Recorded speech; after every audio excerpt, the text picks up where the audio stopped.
Stream is starting, the Captain Coder at the helm. Bean water is ready. Today we will learn a lot. He loves the questions, he loves to sing. Join our Discord and follow him. Good morning. Good afternoon. Good evening to you, wherever you happen to be in the world. Captain Coda here on this beautiful Saturday. Hope you're having a beautiful day. Clayman, so wonderful to see you, my friend. Redmer, welcome back to the stream. We got... So, Redmer, you're the official judge of fancy mugs. Is this a fancy mug? Tell me, Redmer. As the official red mug enthusiast. It is a fancy mug. Nice, nice. It's my JD Does Big Brain mug. Look at that JD there. Oh yeah, that JD Does Big Brain. I need to get one of these with the Captain Heart on it. Yeah, this is a JD Does Big Brain mug. Super fancy. So I gotta get my brain juices. It's the JD Big Brain, that's right.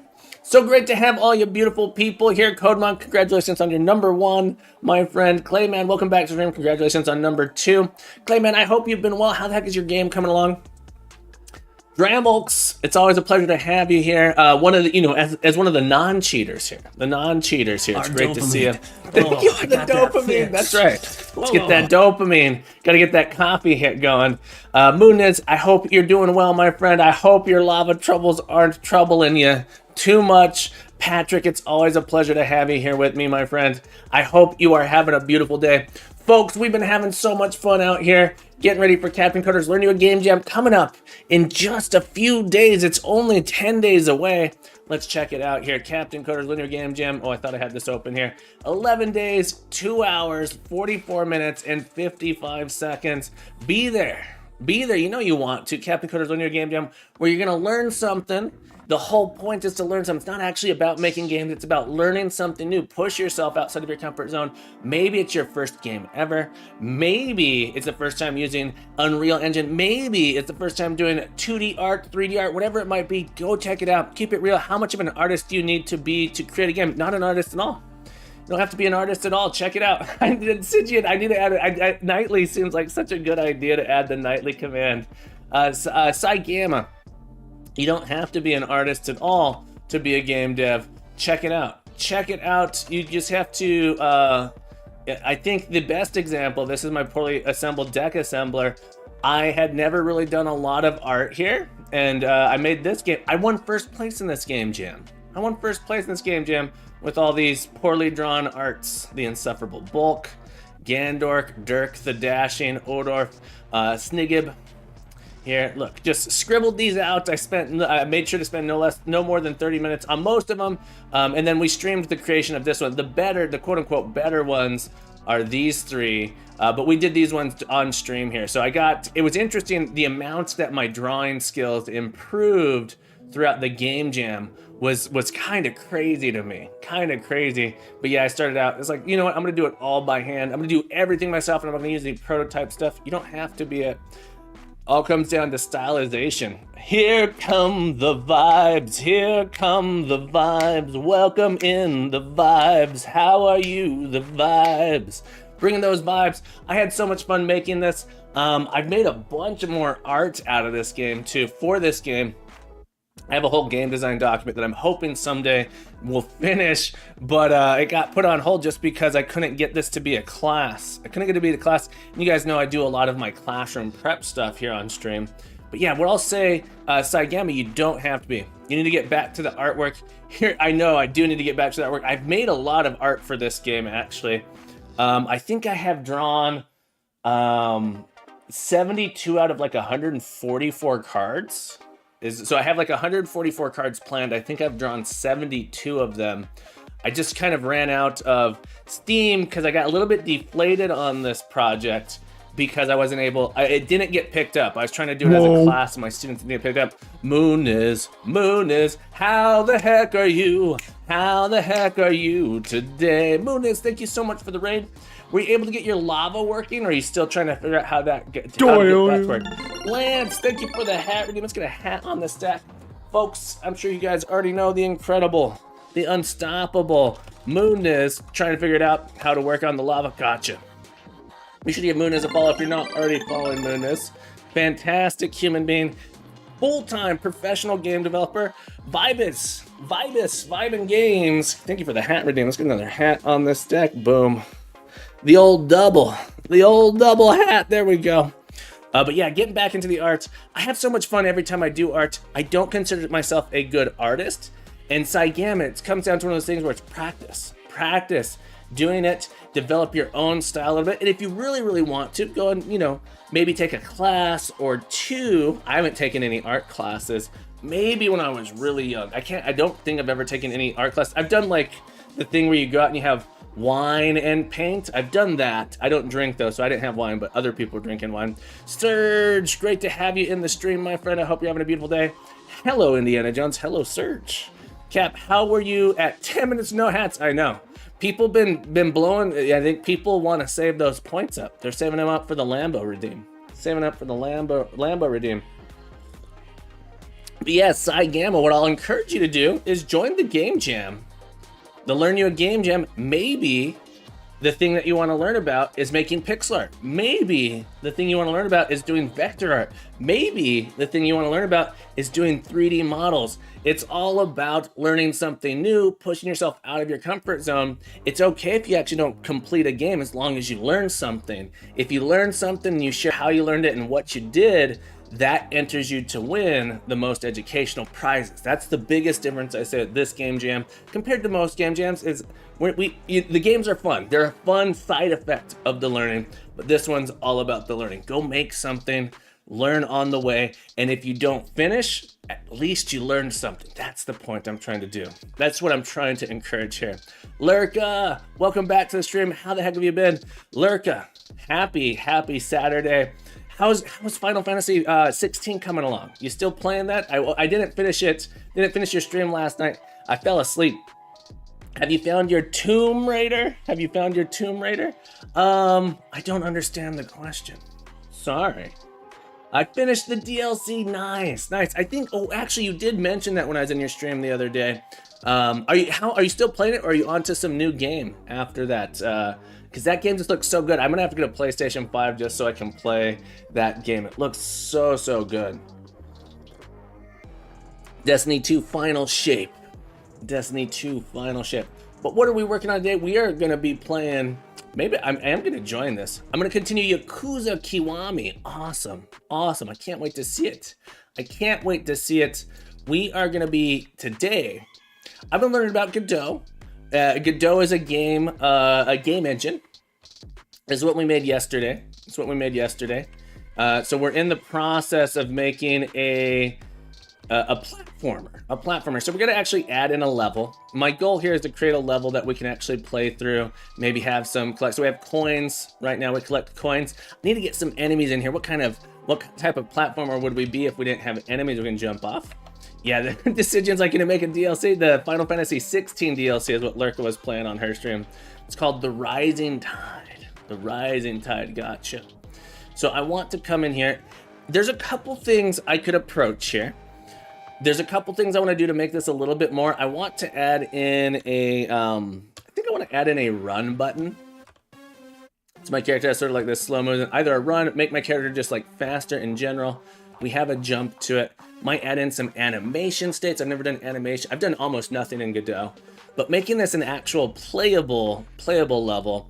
I think maybe zooming the camera out is a good idea as well. But let's go find a character sprite. I'm gonna get the character animation when I run left and right, have the character actually animated. I think that's a good idea. So let's get a character animation in here.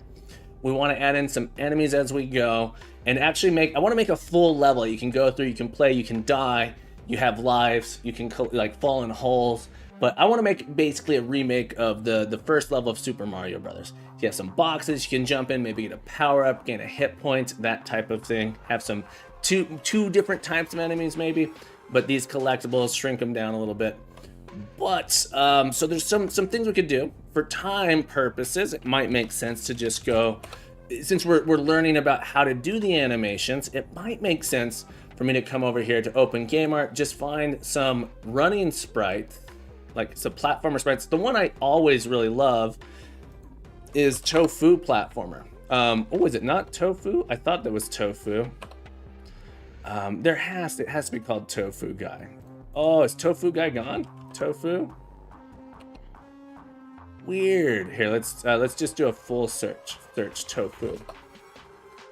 Let me see if I know I have these downloaded on my computer somewhere. Give me a second. I'm gonna go see if I can find them in my own stuff here. Open game art. Let's log into my account. Give me a second. I'm on a different screen here. I apologize. My collections. Do I not have Tofu? Tofu Man. Tofu Man. Oh. Did this get removed? Tofu Man? No, I just gotta search for the whole Tofu Man. So this is the one that I always really like for doing, when I'm doing platformers. The one I like to start with here is Tofu Man, like this. There's a nice set of sprites we can use. And I always have to like chop them up a little bit differently. But this is a nice little tiles that we can use to make a platformer. And I think this will be nice because we'll also learn about using tile maps in Godot, which I haven't used before, as well as some animations, which I also haven't done before.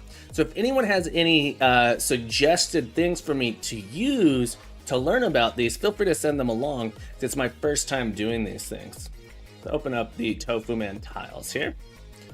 And And remember, this is one of the ones, the tiles are fine, but the sprites are the ones that I always end up having to sort of redo because they're not actually lined out, put out nicely to be a sprite slice. They're not sliced well to start out with. Let's just see what sort of slicing tools are provided by Godot. So I would know how to do this in Unity. Let's go ahead and add in our tofu sprites here. Maybe, where did you go? Did it not actually add those in? There we go, tofu sprites. And I would like to slice these, be able to use, so the question I have is, do I have to slice these externally and add them in individually? How do I slide them? Editor.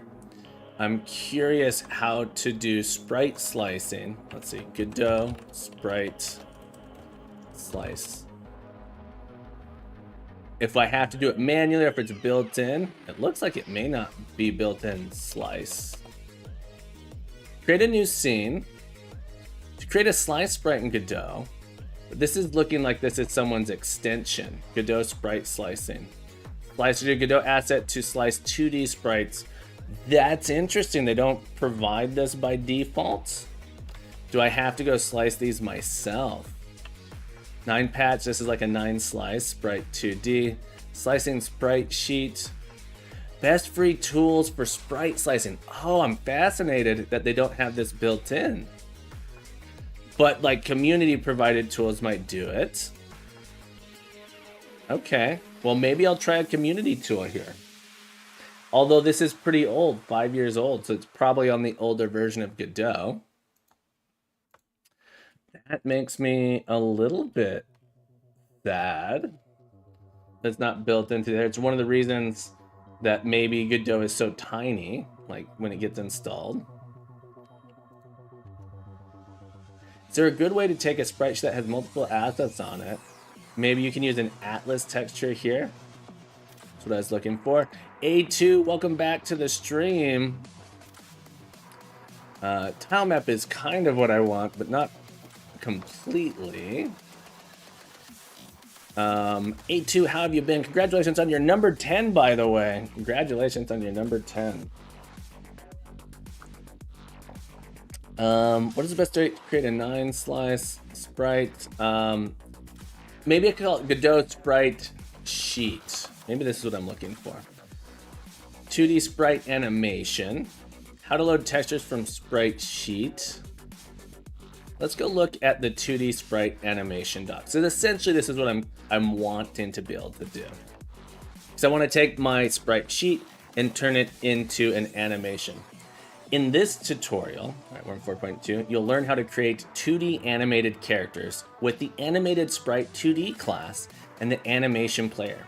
Typically, when you create or download an animated character, it will come in one of two ways, an individual image or a single sprite sheet containing all the animation frames. Both can be animated in Godot with the animated sprite 2D class. Okay.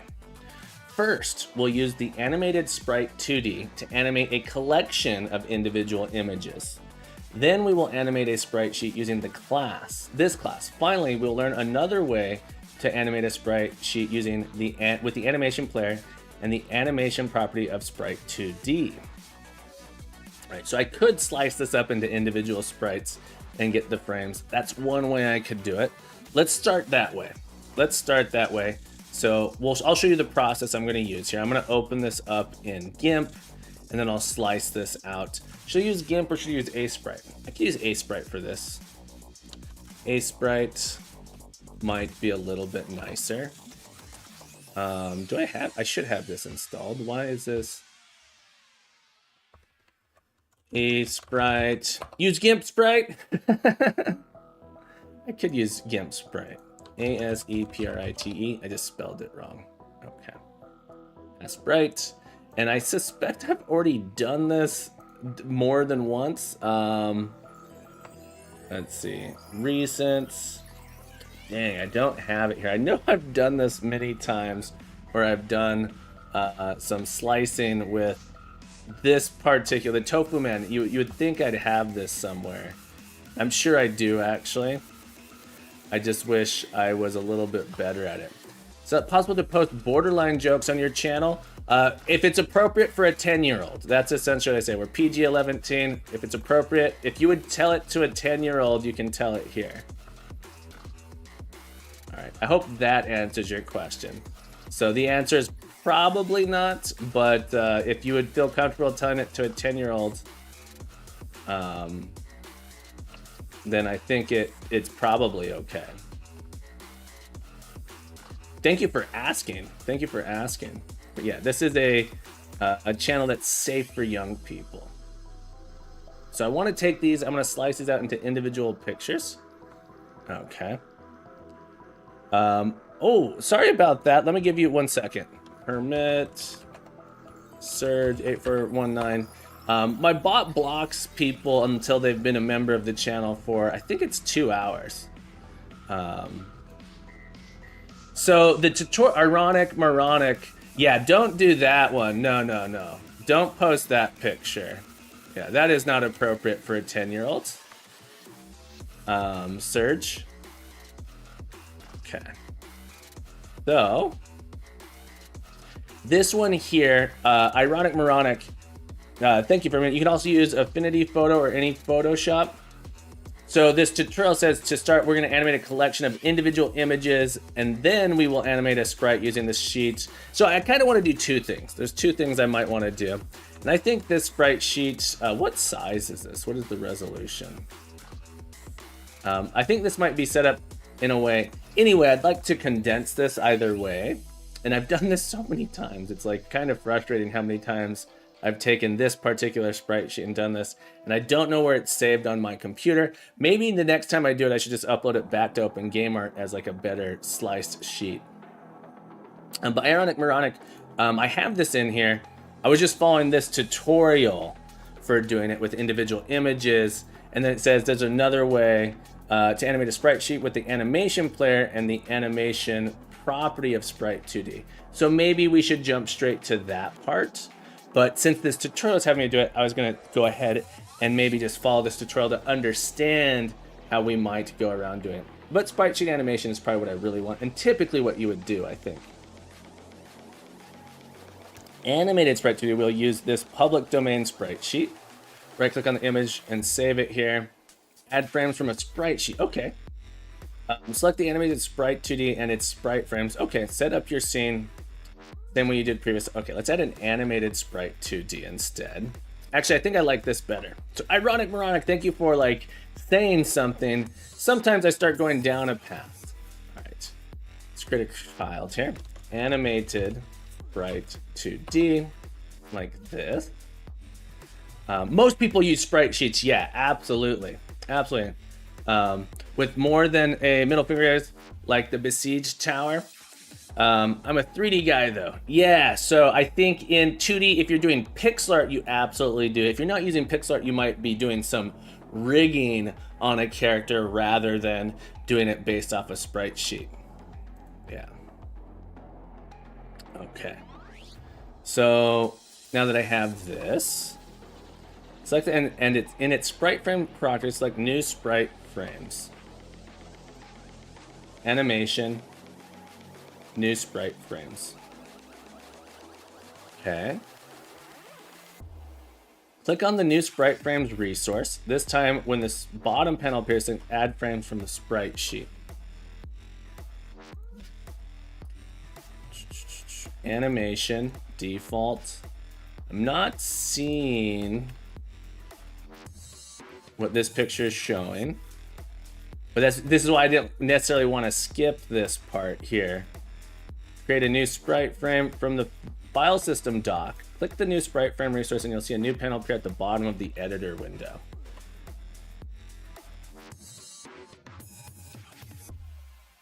Bottom animation. Okay, so down here. Yeah, so I wasn't sure where to look to find this window. This window here. It was over here like this, so I didn't know where to find this window. Now that I know it's down here, that's what I was looking for. Okay. Now that I have that, add frames from the sprite sheet, Control-Shift-O. Animation default. Hang on. Set it up. New sprite frames. Click the new sprite frame resource this time. All right, so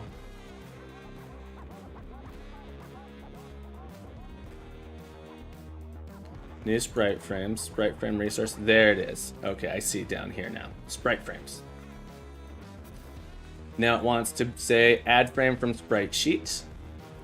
Go into our sprites. This is our Tofu Man sprite. It's done a decent job of slicing these, not perfect. So the question is, can I re-slice it? See, this is what's wrong with this particular sprite sheet. And I'm not going to use this attack one. This particular sprite sheet, I believe everything's 16 by 16 on it. See how there's all sorts of extra stuff. 16 by 16. Should get us all these individual sprites like that. These 4. Is that really all of them? All right, thanks so much for hanging out, Serge. Have a beautiful day. All right.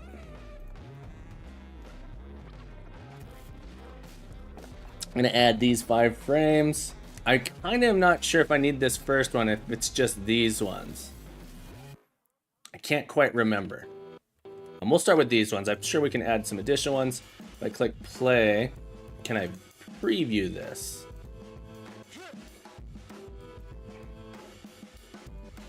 Okay.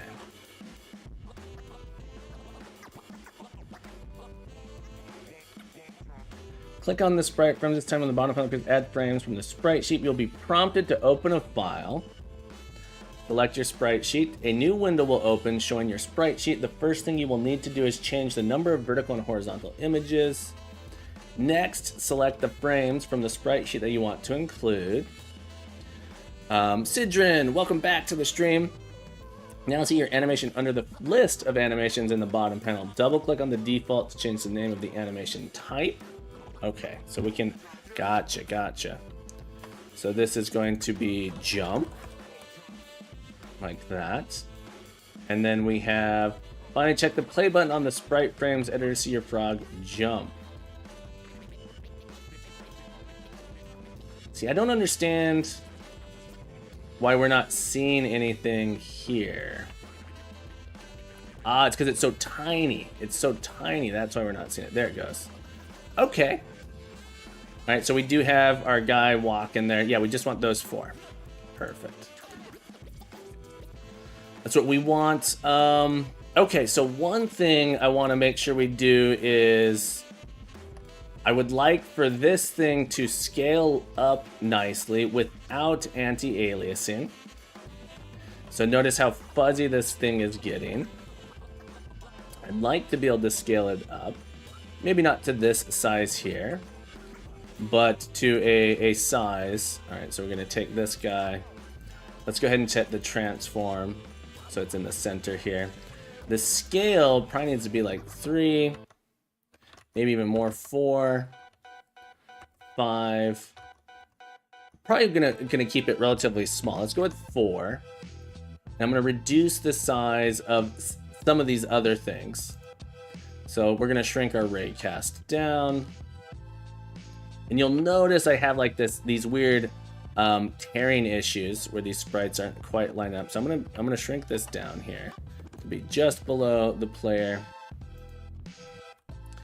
I'm gonna make my collision shape. Tani, welcome back to the stream. Thank you so much for popping in. Great to have you here. 48, 40, 36. A capsule collider might even be better. I need to write a super detailed write-up for Mechanical Chin or just how to run the thing? It's up to you. It's sort of up to you. Super, like too much detail is probably going to be a detractor, but not enough detail will also be a detractor. I think I'd have too much is probably better. The idea for me, if you're trying to go towards me, making it reusable is important. How quickly someone can go from not understanding it to understanding it and then using it in their own is sort of what I'm going for. How easy is it for someone who's never done it to take what you've written and apply it to their own work, and make it like reusable. Turn it into like a library would be like ideal. I hope that answered your question, Tawny. Your portals are looking fantastic, by the way. Your portals are looking absolutely fantastic. I'm gonna get rid of this sprite. And this is gonna be our player here. I gotta change my sprite here to now be our animated sprite 2D. And I'm probably gonna change that again. All right, there we go. Our player will walk around like so. Okay. One thing I would like to do, Dev Mashup. What a great name. Welcome into the stream. Happy Saturday, my friend. Hope you're having a beautiful day. Venom Weed, thank you so much for follow. Venom Weed, I would like to say welcome in today, Venom Weed. Thank you for following me. Venom Weed, thank you so much for the follow. Hope you're having a beautiful day. So, I don't know how to do this yet, but what I would like to do is, you'll notice there's a couple things about this sprite sheet. The sprite sheet is quite small. So the sprite sheet has 16 by 16. I need to turn off the anti-aliasing. I want this to be a pixel perfect on the scale. And so if anyone knows how to adjust my sprite here. So in Unity, I would do something that says, like, when you include this, this is how many pixels per value.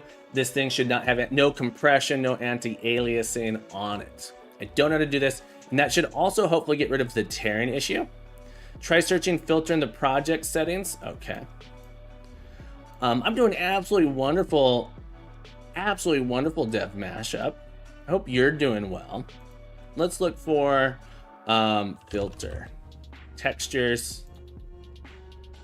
Default texture filter. I want none. I want none on it. It's under rendering. All right, if I click textures, make it nearest. Okay. I would like it to have no compression. But nearest we'll do that. Is it doing any type of compression?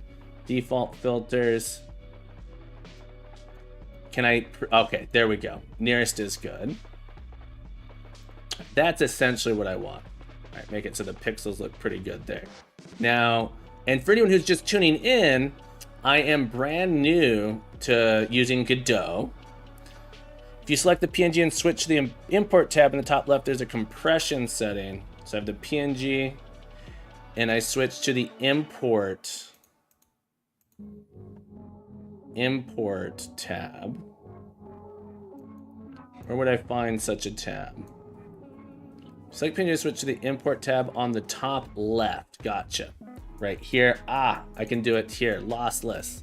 Perfect. Besides seeing Jet Trail codes, thank you so much for that. Venom Weed, thank you guys. Ironic, Moronic, thank you guys so much for your help points. Add Venom Weed, 125 points. Thank you for that. Venom Weed, Ironic, Moronic,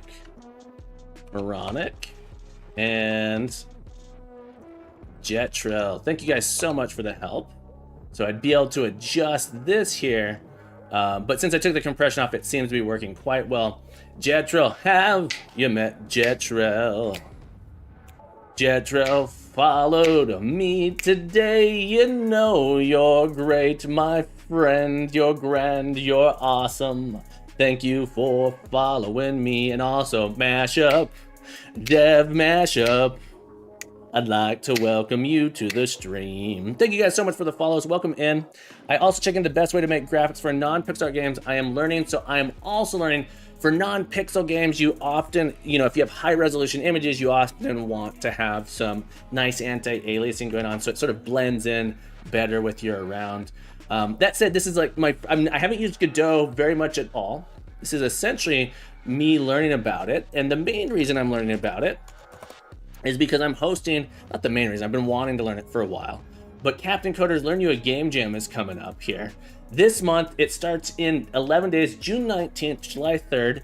The goal is not to make the best game possible, but to learn as much as possible. The whole point of this game jam is to push yourself a little bit out of your comfort zone, to learn something new, and share what you learned with the community.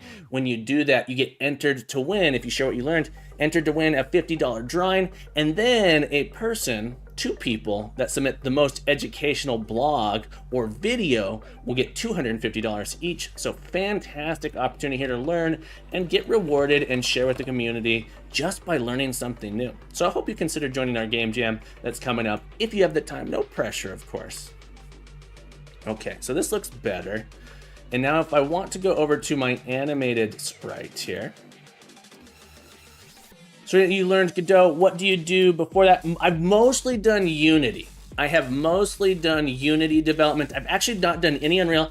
I'm going to be learning about Unreal this month too. So I've installed Unreal. I want to learn about. I've done a little bit of Godot C#.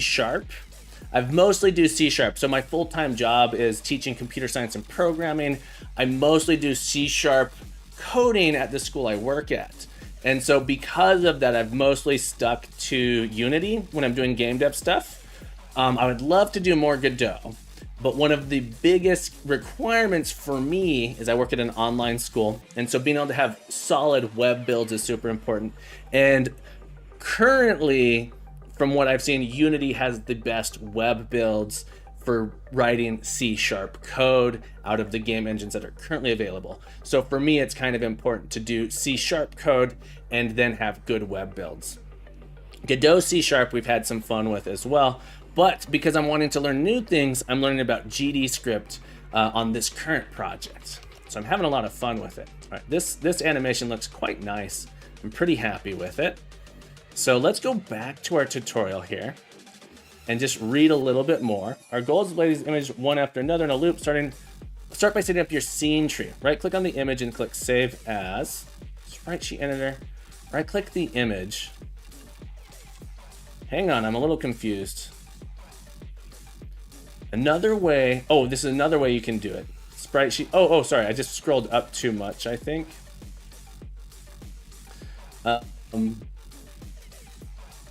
Then, it's having me download this image. Gotcha. Our goal is to display these images after another. Drag the sprite into the sprite textures property, and you'll see this. Add a node, animation player. Okay, let's add a node here. Thank you for the help. Add a node, animation player. So the question I often have is like, where should this be? Should it be in this? Should it be out of that? Animation player. Select the animation player. Drag the sprite sheet. Text player, you'll hold display image. Slice it up. Now try changing. What is this? I don't want AI powered stuff. Now try changing the value of the frame property to 5. Select animation player and click the animation button followed by new. Name the new animation walk. Okay. Animation player. Feel like I don't understand. Select the animation and click animation button followed by animation, new. Okay. Be our jump. Like this. Name the new animation walk. Set the animation link to 0.6 and click loop. Okay. Loop.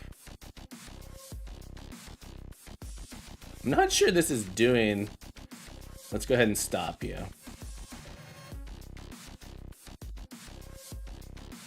Okay, so it's looping.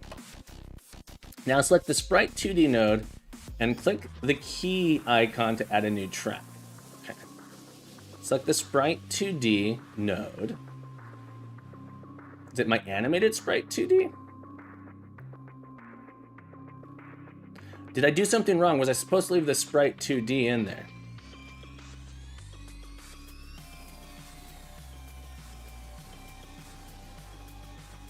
Oh, you can easily animate this. We'll use a public domain sprite sheet. Right click the folder, animated sprite, select the sprite today in its sprite properties here. Click on the new sprite. It's prompted to create a sprite sheet. New window will open. Next, select the frames from the sprite sheet that you would want to include. We'll see an animation finally check. Whoa. Thank you for the whoa, Dev Mashup. Another way you can animate a sprite sheet using a standard sprite 2D node. Okay, so I have an animated sprite 2D here. I feel like I actually am going to want, unless this lets me add in multiple. Because is this just going to be one animation? No, I can add multiple animations here. That's not what I want. Okay, I can do this. I think I want... This isn't jump, by the way. I just got confused. Trash that one. This one is walk, clearly. So I don't think I need animation player for this, right? So I kind of got sidetracked here. The question is, how do I actually get this thing to play in the code? Controlling the animation player animation. Oh, no worries, Venomweed. No worries at all. I appreciate all the help I can get. Like with the animated sprite, you can control the animation via code using play and stop.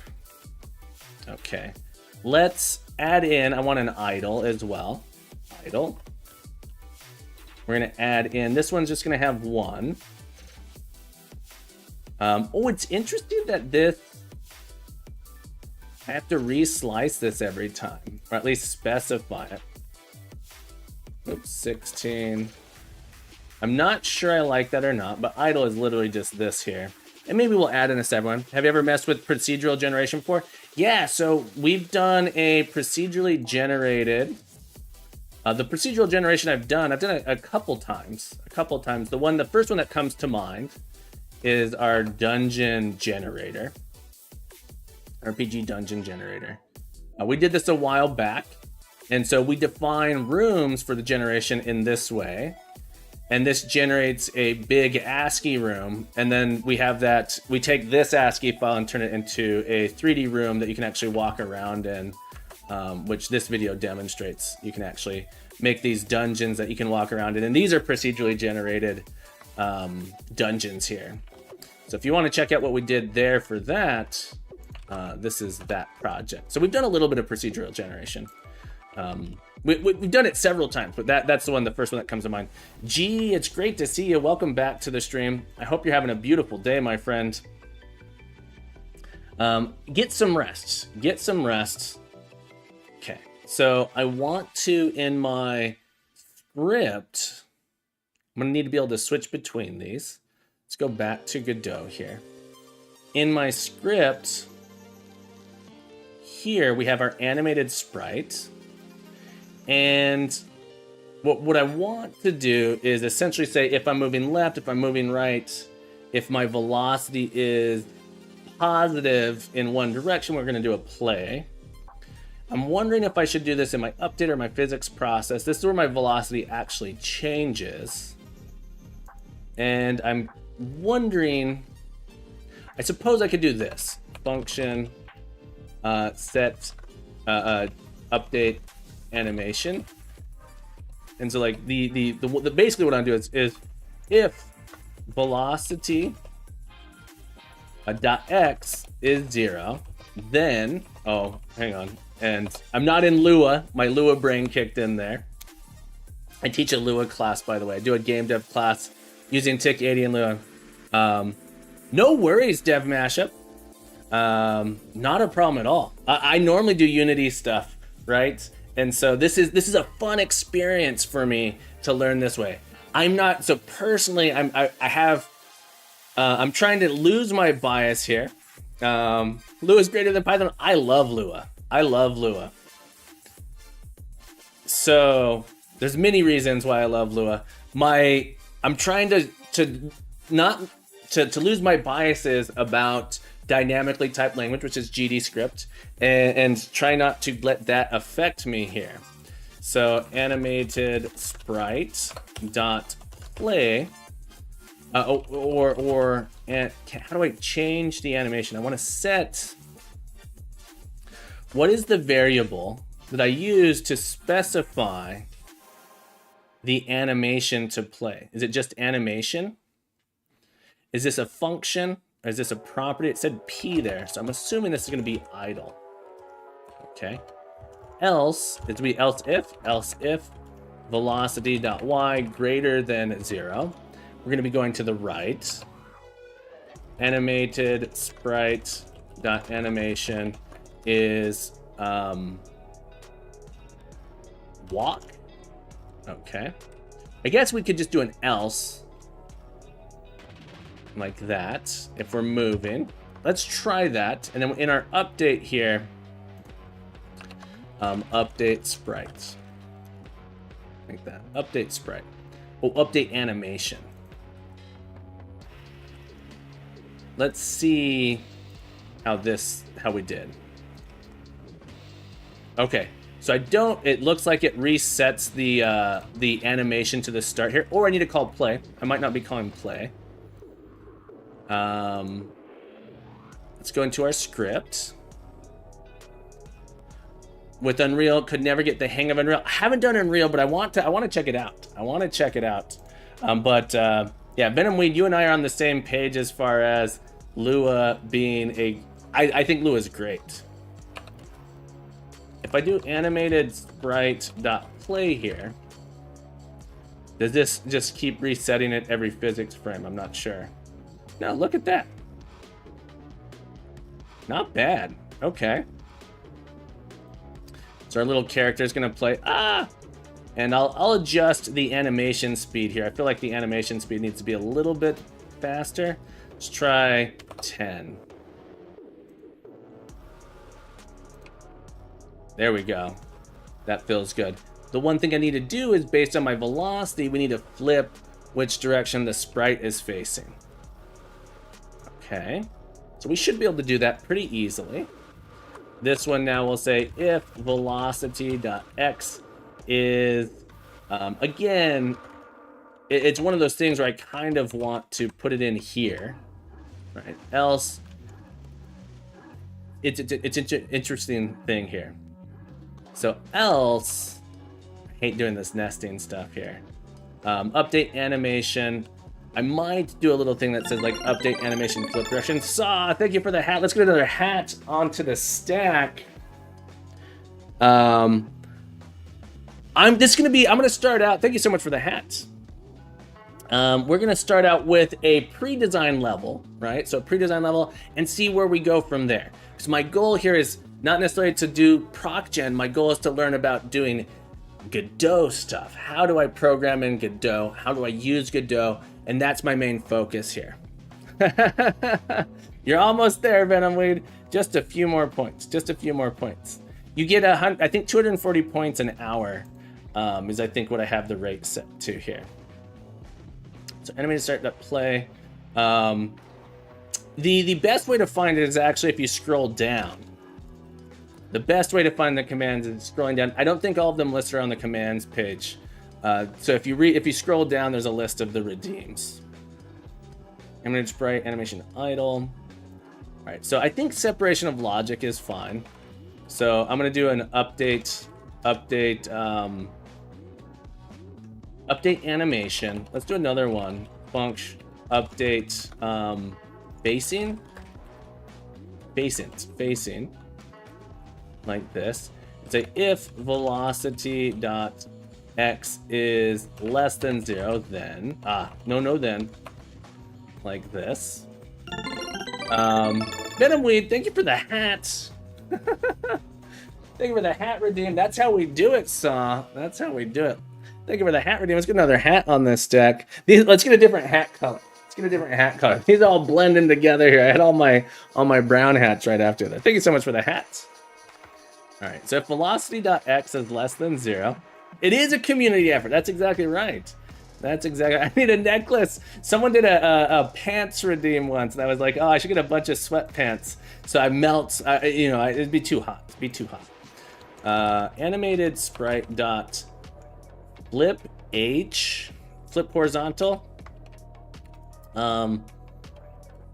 Which direction? So let's try equals 0. No, that would be equals. Hang on. Flip H. This is a Boolean, I bet. Flip H, yeah, equals true. Else, yeah. I only want to flip it if we've actually changed our velocity. Velocity.x greater than 0. Animated sprite. That page. It's true. I'm gonna get you. I'm gonna get you there. Foobar3, thank you so much for the follow. Foobar3, I'd like to welcome thee to the stream now. Foobar3, thank you for following me. Thank you so much for the follow. Welcome in. All right, let's see if we switch directions now. It didn't like that. Else if velocity x expected else close program. Expected error at colon after else. Oh, it's elif here. Welcome in. Hope you're having a beautiful day. All right, it's not switching. Oh, because I never call update facing. Update facing.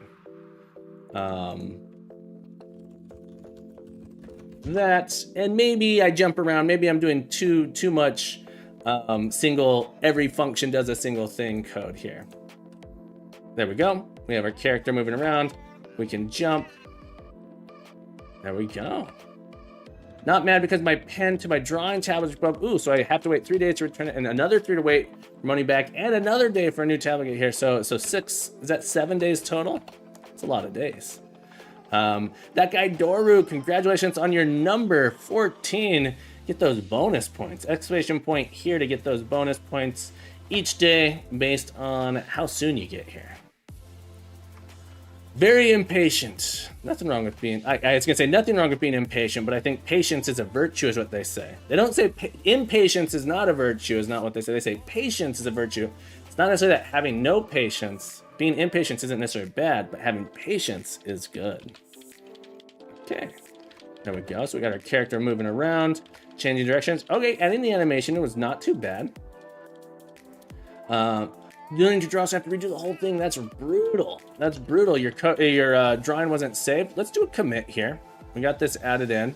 Let's go ahead and do a commit. All right. You guys can't see it, but I have a terminal here. Git add, git status,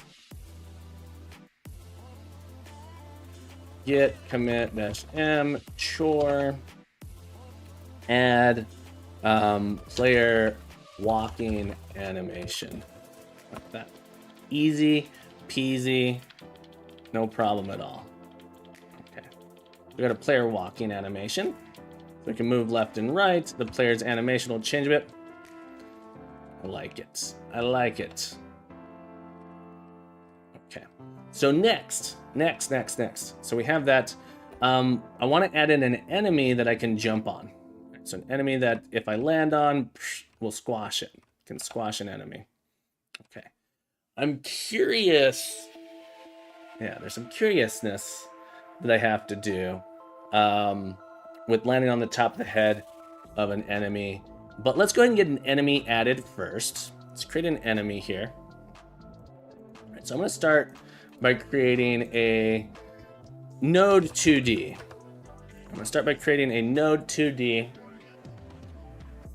I'm trying to think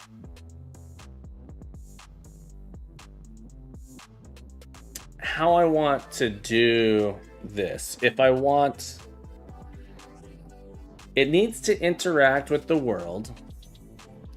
I'm wondering if it should be a character body 2D or if it should be a rigid body 2D. In Unity, I'd make it a rigid body 2D. Unity, I'd make it a rigid body 2D. Congratulations on your number 15, Saw.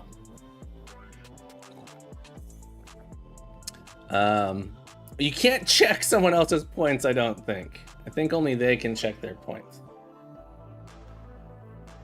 So an enemy, I could potentially make it a kinematic body, right? But I want it to interact with physics. So my question is, should I go ahead and make it a rigid body 2D? Don't want it to be nested in there. And it's going to be my enemy. It's going to be an enemy. Call this enemy. I've never joined Beeg's stream voice, but I have been in Beeg's streams. I think Beeg's is fantastic. So I'm the host. Mooniz and I host Mechanically Challenged. So if you've seen Biggs working on slopes and loops or portals, that's because of Mooniz and myself. We are the ones that host that challenge. So I don't know if you've heard my voice. You may have heard it through a video, perhaps. All right, so enemy. And it's going to start out saying that this has to have a collision on it, I'm assuming. It has to have a shape. Okay, so let's go into our scene. And we're going to add in... I'm just going to put it there. Let's reset the transform. Let's add in a animated sprite 2D. Animated sprite 2D. We'll add in an animation on this as well. Animation. Let's create a new one. Cyril! Let's get another hat on this stack. Thank you for the hat. Thank you for the hat, my friend. Very nice. 3-hour cooldown per person on there, so if you want to, you gotta... Yeah, there is a 1,000-point redeem for the bonus hat. Thank you for the hat, though, Cyril. Hope you're doing well, my friend.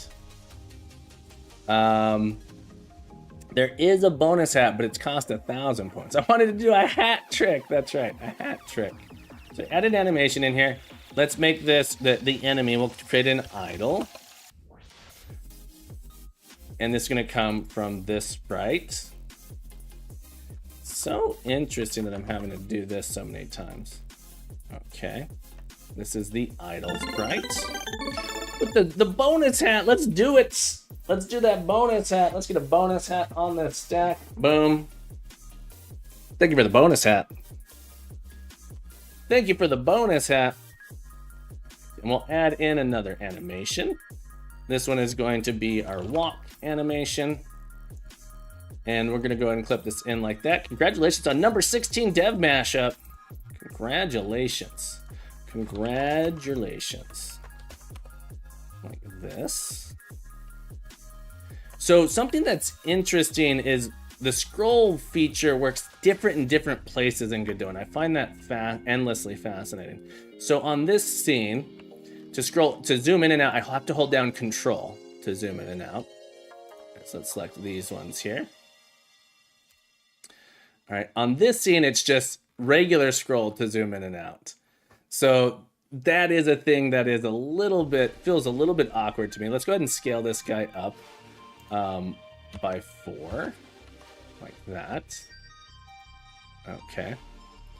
Can spend a week learning to make beats. Nice. Thank you for the Dev mashup. All right, let's make sure. It probably needs to be animated at a speed of 10 to match the tofu animation. Nice. Got it stuff. So I've been calling these guys meanie beanies. Got the tofu man and meanie beanies. Right, let's add in an enemy. So what's interesting here is I'm going to be repeating these things. So I'm going to add in the same collision shape. I'm going to add in a ray cast down. So there's something interesting here. There is something interesting. This is why I'm not sure if I want it to be a... let's rename this just so we know this is a rigid body 2D. I'm not sure I want this to be a rigid body. I kind of think I want it to be a character body. Enjoy your work, Dev Mashup. Thank you so much for popping in. Thank you so much for hanging out. Okay. You're using Fruity Loop Studios, FL Studios, right? We want this to be a circle. Collision shape. And I actually think I want it to be a capsule. Capsule shape, yeah. We'll shrink it down like that. Okay. I'm a big fan of FL Studio. And we want to add in a ray cast. So notice I'm repeating. I feel like I'm repeating quite a bit. Okay. With this code. So I have a collision shape, I have this ray cast. I'm gonna want to keep my character down. Do you know how to make beats? I've done some music in Fruity Loop Studios, yeah. I wouldn't consider myself an expert by any means, but I've done a little bit. Searle, congratulations on number 17. Not bad. Not bad. Okay, so we can move. This guy's gonna do some weird stuff. This is where like some of the component stuff in Unity feels a little better.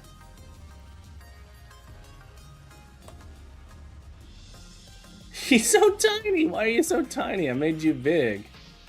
That is fascinating. What is this complaining about? Size will be overrun with the figure when running. Size changes to rigid body 2 will be overridden by the physics engine when running. Okay, so I shouldn't put the scale here. I should put, if I were to put this internal, that's a bit annoying. That is really interesting. So you did the daily 17 at what? Oh, you did the daily. You're number 17 to do the daily command here. You can, I'm not gonna I won't promise I'll use it, but you can make some background music and I might use it. I don't know if we'll end up having time to add music in. But if you make some background music, I'll probably add it in. Nice, nice. Gilgamesh, great to see you. Congratulations on your number 18. Great to have you here. You made a moan for Grumpy Game Dev. Okay. I'm a little bit annoyed that I can't put the scale here. Like that. It says, oh, by the way, you can't scale this thing. That's a little bit annoying. So I have to scale each of these internal things then? What if I had...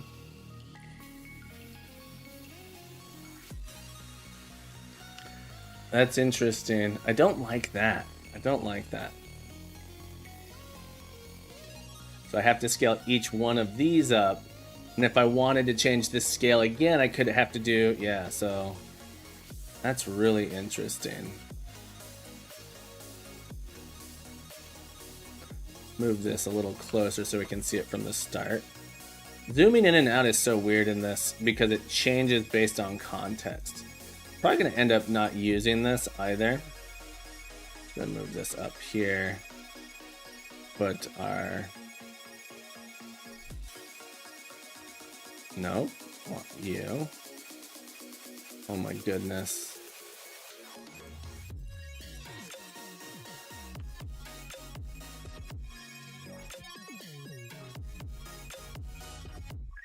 Probably going to start rolling. Yeah.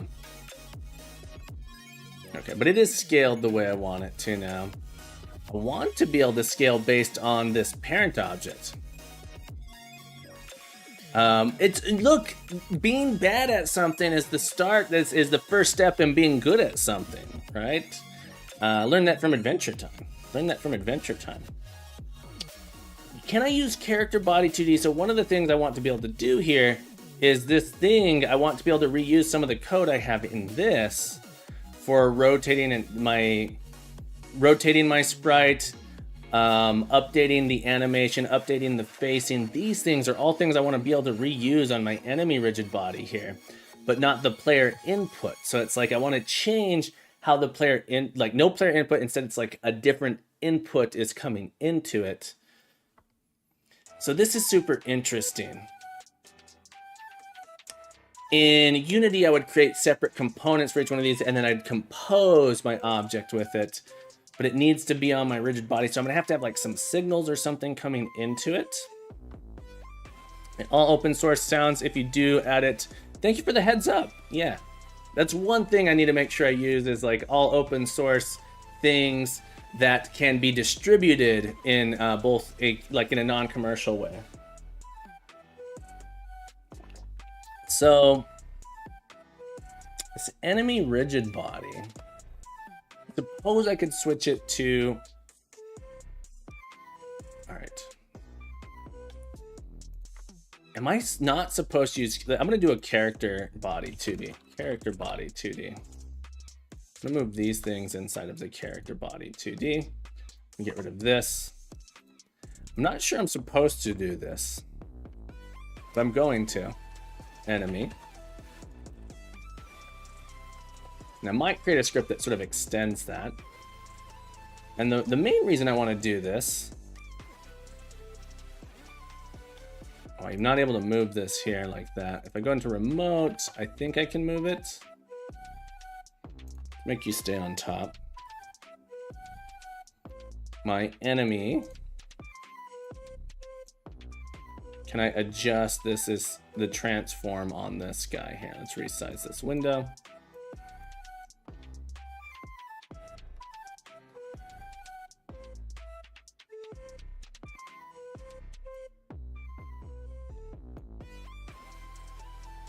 I need to add gravity to this thing. Yeah, there's no gravity on this guy. All right, so let's create a script. And we're going to create a new script. We're going to use the default template. But we're not going to have... So what's interesting here is I want this to be able to use... Maybe I can still use some of these things here. For the rotate sprite, rotate sprite.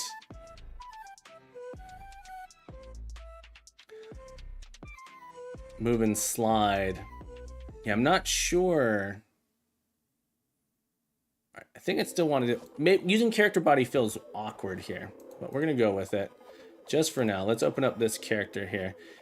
Speed, we don't really have a jump on it. Let's get rid of jump. We're not going to accept that. We're actually not going to move this thing based off user input either. We just use this to have it fall down to the ground. And then it should... we got to reset the transform on these. It should fall. There we go. Land next to the player. Okay. And our player can't move through it. So it does have a collider. I need to say, like, if I jump on top of this guy, we're gonna go ahead and destroy this guy and then fall through. I also kind of want to make my camera follow left and right, but not up and down. Or maybe I need to make so my character can't jump so high. It's another option.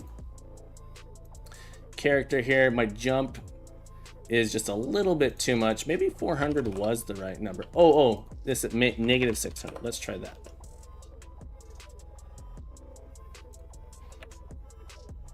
That goes. It's coming off the screen so much. Can I make my camera not... Let's look at my camera here. Camera 2D. Positions, I'm going to limit... I could limit the top down. I don't want it to move up and down, essentially. I want it to be locked in sort of to the player's X, but not moving up and down on the Y at all. So I'm wondering if there's an easy way to do that. JD, welcome in. Congratulations on number 19. Beeg says, hi Cap, can't stick around, but wanted to share a great tip someone gave me. Have your camera vertical movement be like 0.1x speed of your horizontal movement. Yeah, so I'm wondering in Godot how I would do that. In Unity, I know how to do it. I'm wondering if there's an easy way to do it, or if I have to... Oh, there is sort of like this vertical offset. Vertical, horizontal. Okay, so I could disable vertical here, I think. Yeah. Oh, no. Now it doesn't do it until I get too high, which is interesting. Oh, we got Zaft. This is who I was looking for. Zaft is exactly what I want. I want my vertical camera. Okay, so this is essentially what I want. Okay, my vertical camera only adjustment. That's interesting. That's interesting.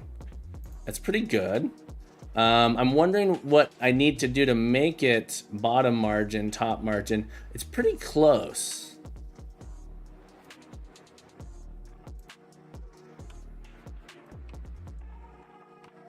Yeah.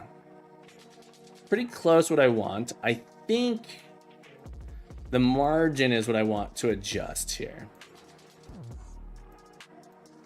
Zapped, how the heck have you been? Welcome back to the stream. We're learning some more Godot. Now I actually think if I make my camera, I'd done this offset thing on it. I actually think if I make my camera,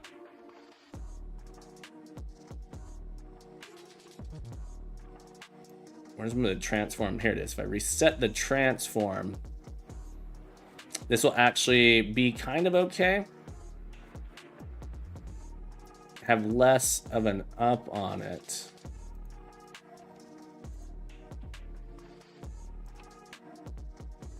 Yeah.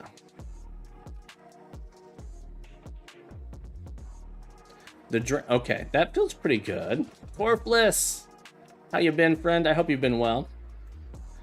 Vertical offset this way. Suppose I don't need to keep closing this to do that. Surprised -1 is the most I can vertically offset it.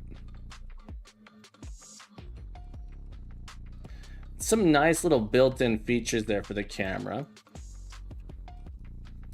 Trying to understand what the margin.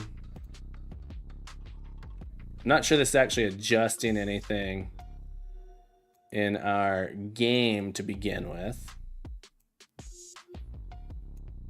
until I reset it.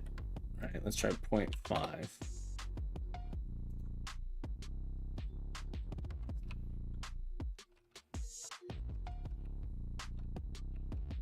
Feels okay.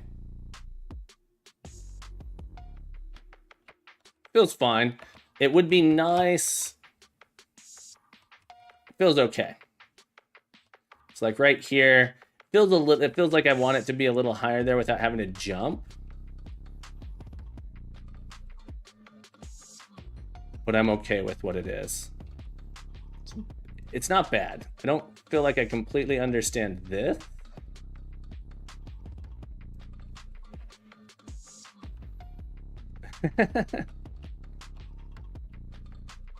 See, like, I don't completely understand that margin. Like, what is that doing?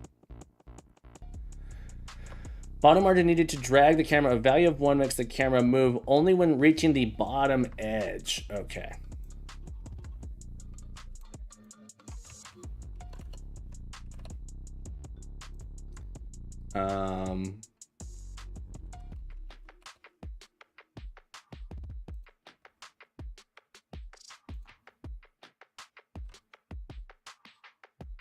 Yeah, so it's like when our character reaches the bottom edge, our top feels like it needs to be sooner. If I put this at 0, let's see what happens here.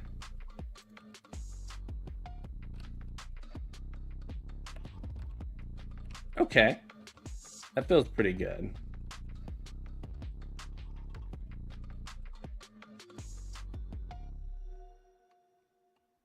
Okay. I'm not sure that this is actually doing anything. Do want the vertical offset here. I don't know if this is actually changing anything. I'd have to reach the top edge for I think it to matter. Start here, we can run down here. Oh, it was definitely doing something. Oh, that was the wrong one. JD, hope you've been well, my friend. Whoa. Thank you for the whoa. What have you been up to, folks? If you want to watch a real Godot developer, you can go check out JD Does Dev. Also does an excellent Captain Coder impression. Feel like you're talking with Captain. Let me see if I could do my Captain Doesn't wear impression. as many hats. Thank you for the hat redeem, Corpless. Not the Captain, but my eyebrows also move in a way like the Captain. Get those get that. Yeah. All right. right, so we got that movement. I want to get this enemy. So I want the enemy to follow this path as well. That's why I've made it a character. So there's a little bit of here's the gnarliness I'm about to do. Here's some gnarliness I'm about to do. I'm about to this rotate sprite. I want to be able to use this in multiple places. And so there's some thoughts I'm having, and I don't quite know how to do this. I don't want to use inheritance. I want to... Really, an extension method is kind of what I would want here. I don't want a singleton. No. This rotate sprite is going to look like this. Oh, yeah. Inheritance bad, right? When are you doing it? Never formal goose. I think hot tubs are pretty gross. So we're going to rotate a sprite here. The things that it needs are sort of the sprite itself. If we were doing this in a functional way, it'd be the sprite itself plus a ray cast like this. So, and if I did it this way, let's go ahead and swap these out. This would be ray. Ray. Sprite. Sprite. Right, so this becomes a functional approach here. Have a script that is a given class name full of... Exactly, this is going to be a static function. So I'm converting it to a static function here. Unity would have... sorry, not Unity. C# would have something called like an extension method, so it'd feel like a sprite. So rotate sprite now takes in our animated sprite, as well as our ray, which is our ray cast here, like this. Make sure this continues to work. No extension methods, that's okay. So it sort of becomes this thing of like, okay, well, I want to apply this thing here. So now in my, here's sort of what's happening. I need to create a script. All right, so I can create a class with static methods. File, new script. This is going to be our, like, I don't know what to call it. This is sort of like a rotation sprite. Rotation? Not sure what to call it. Sprite utils, maybe. Okay. Doesn't extend anything. This is just going to be a static class. How do I make a static class, Zaft? It'd be static class, sprite utils. Don't need to make the class itself static, so it's just class sprite utils, and then colon func. So let's go ahead and take this function here from our player controller. Or rotate sprite like that, and I have to make it set just class is really useful. So is this a static method?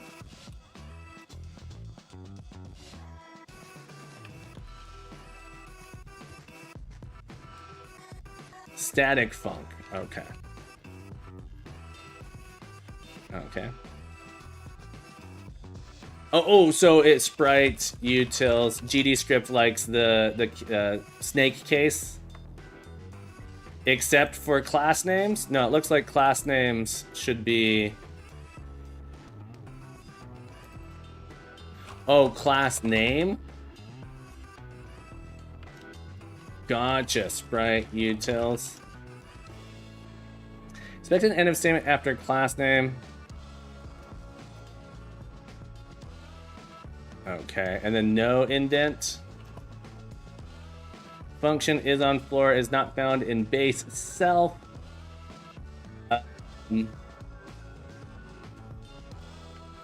See, this becomes an annoyance here.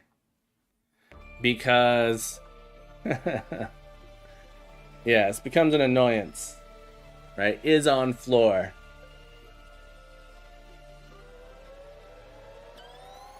is now impossible because Java enforces. So we want to have that. This ends up being a character body.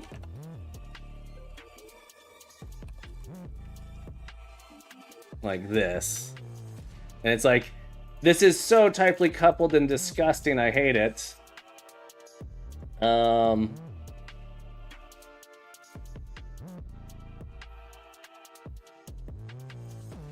come over to our player controller.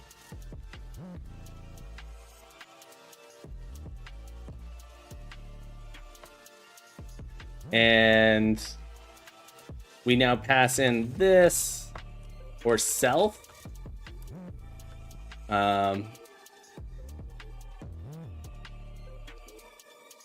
See, now I have to use inheritance, right? So I need to always inherit from this thing. And then I have to like, yeah, so there's like, you know, I'm trying to figure out the Godot-ish way of doing this. No inheritance needed. You just said what you can do is have something that inherits from node that exports a child character. Oh, and then you attach those things. Gotcha. So, oh, so like now I just need a data type that has these three things. Do I have to do sprite utils dot? Let's keep doing our refactor here.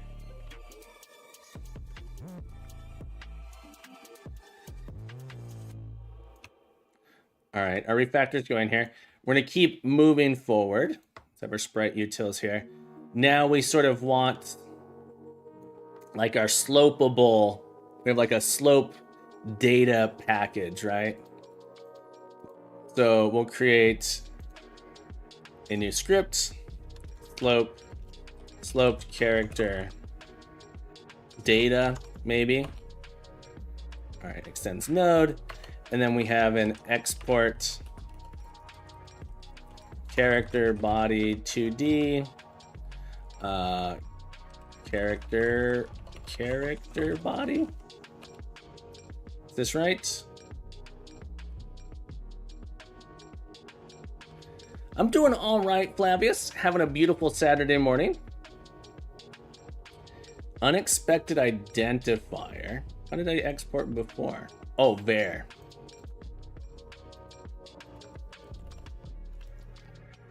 Unexpected end of statement, found identifier instead.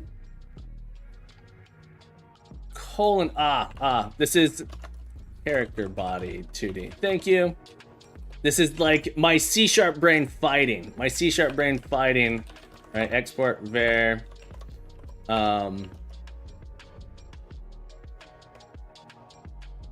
And then this kind of is like my sloped character.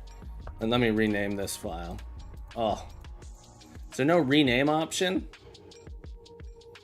Wow, there isn't a rename option here. So I'd have to show in file system and then rename it there.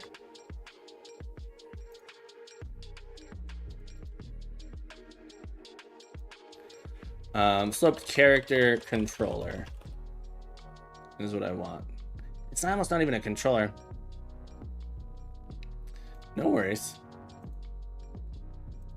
Sloped character controller, and then this really is a function on here instead. No, don't delete that. See, I'm so funky. I'm pressing the delete key and it's like has something else selected. Also seems to think I've made changes. That's okay, I guess, whatever change. Yeah, don't make that change. No longer is a character, but it's character body here. Okay. So our character body, export var, 2D. Export var,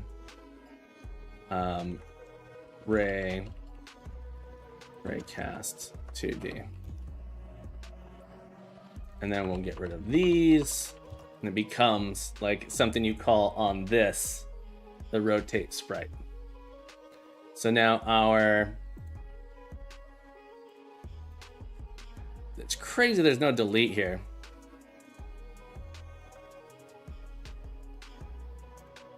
I have to give it a name. Does it go anywhere? Class, name, sloped, character, controller. Okay. Does it have to go after extends or does it not matter? Okay, it doesn't matter.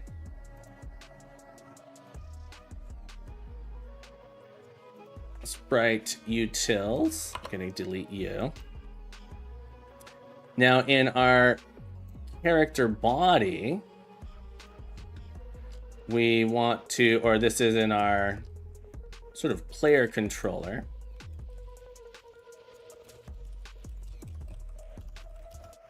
We want to export. No, instead. Yeah, so this, I hate, this is, I'm really not liking this. Oh, no, it's fine. Now in our, hang on, in our ready for our sloped character controller, sorry, in our physics process,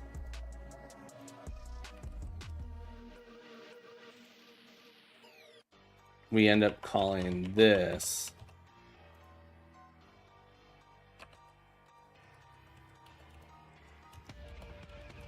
so almost don't even need this now,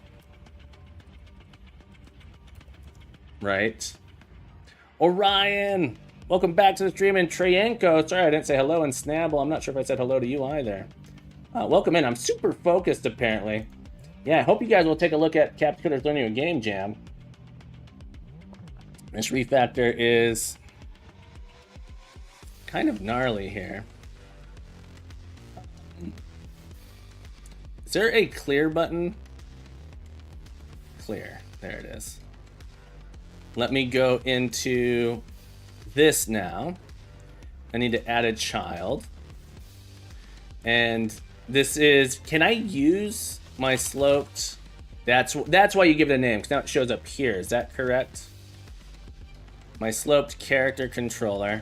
My character body is this. My sprite is this. And my ray cast is that. It's too bad. All right, so this has to be an animated sprite 2D. It's interesting. I'm surprised that animated sprite 2D doesn't extend sprite, but that's okay. So let's go modify this. I'm surprised that is the case here. Yeah, I like that. That's kind of nice. All right, so we got our animated sprite here. All this stuff together. You know, if you know me, you know I dislike having to set these values this way. All right, let's see how we did. All right, so our character goes ahead and adjusts itself accordingly. I'm a big fan of these things sort of being self-contained and say, hey, I'm supposed to have this thing, and it just looks... Yeah, I hate having to set it makes it less reusable, more confusing, more error-prone. My code here, I believe that this thing should say, oh, well, look at my neighbors, pull this thing in based off the type of that thing. This is fine for now, for me, from a learning perspective. Okay, let's do the same thing. So our character here... They're same for like our, okay. Now that we have this, we can actually add one of these to our enemy, right? So the whole idea here is I wanted to be able to do, what mug is that? Oh, this is my big brain mug. This is where I get my brain juice from. That's where I get my brain juice from, folks. The JD Does Dev mug, guaranteed to increase your brain juice by up to 7%. Zest Int, welcome to the stream. Zest Int. Thank you for following me today now, Zestant. Thank you for being here. Zestant, thank you so much for the follow. Happy Saturday. Hope you're having a beautiful day. All right, so now that I have this sloped character controller, I have this component that I can add to my enemy here. Sloped character controller. This is why I don't like the having to set these, because I always have to do this. Right, I always have to do this, but it does let me componentize and reuse this chunk of code. So now my this guy, this little goblin here, if I were to move him to a different spot, it should rotate. I'm glad you're here, Zestant. You're in the right place. If you're wanting to learn how to do some game dev, maybe even just some programming in general, but let's move, let's move this guy over here. He should, when he hits this ground, rotate the proper direction. But let's find out here. You're in the right place, Captain Coder. Yeah, there we go. Rotated the way we want. So now if I have this enemy moving up and down this path, so we're going to set this enemy to walk back and forth this way and that way. Right, so walk, patrol, essentially. Have some sort of patrol script on the enemy where it'll determine when it should turn around, which velocity it has. Okay. Zestant, you're in the right place. You're in Captain Coder's Academy, where we learn and code and grow together as a crew. If you're interested in learning about programming, if you're interested in learning about game dev, feel free to go ahead and join that Discord. Also, Corflitz, I just saw you over on YouTube. I'm really bad at paying attention to the YouTube chat, but glad to have you here. Join the Discord. Lots of people there who are also learning, lots of people there who are willing to help out. And then also consider joining Captain Coder's Learn You a Game Jam, which is coming up in just a few days. And the whole goal of the Game Jam is to learn something new. And just by learning something new, you don't, whether you succeed at making what you want, you win by learning something. But I'm gonna let this guy tell you all about it. I'm gonna let this guy here tell you all about it, folks. So listen up. Listen up. If you haven't heard about Captain Coder's Learn You a Game Jam, now here's your opportunity. Hello and welcome to Captain Coder's Learn You a Game Jam. I am Captain Coder. Captain Coder is me, and me is a computer science educator, and Captain Coder wants you to learn something new about game dev, whether it's your first time programming, whether it's the first time doing pixel art, whether it's the first time making music, whether it's the first time working on a team. I want you to learn something new, because in this community, we learn and code and grow together as a crew. In this game jam, the goal isn't to make the best game possible. The goal is to learn as much as possible, and I believe you can do it. And when you submit a game to this game jam, you are encouraged to also submit a devlog, blog, or vlog describing the resources you used, what you learned, and how others can utilize it. That said, just by submitting a devlog, vlog, or blog, you are entered to win $50. We're going to be doing 5 drawings here. 5 unique people will win $50 just by learning something new and sharing it with the community. Additionally, myself and 2 other guest judges will be reviewing all of the devlog, vlogs, or blogs to see which one we think is the most educational, and one beautiful person is going to win $250, and it could be you just for learning something. So join the Discord, check us out on Twitch, and we hope you have a wonderful time with this game jam. We'll see you there. Yeah, so in Captain Coder's Learn You a Game Jam, it's all about learning something new. I will gladly accept bribes. JD, always with the bribery. Always with the bribbery. All right, folks, we've been going for almost 90 minutes here. It's about time for our first break. I'm really satisfied with where we are here. When we come back from this break, my goal is, we'll take 2-3 minute break here. My goal when we come back is to add in an enemy patrolling script. So the enemy will move back and forth until it hits, essentially, I guess we're gonna have the enemy fall off stuff. Yeah, well, maybe we'll have the enemy just move, it falls off stuff, keep walking in a direction. If it bumps into something, it'll turn around. We'll do something like that. We're going to add in an enemy script that makes this enemy start moving. I don't think it'll be too hard to do. But we're having a great time here learning Godot in preparation for Captain Coder's Learn You a Game Jam. So don't go anywhere. Captain Coder will return. Hang tight, everybody. JD, you're in charge.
All right, everyone. Thank you so much for waiting.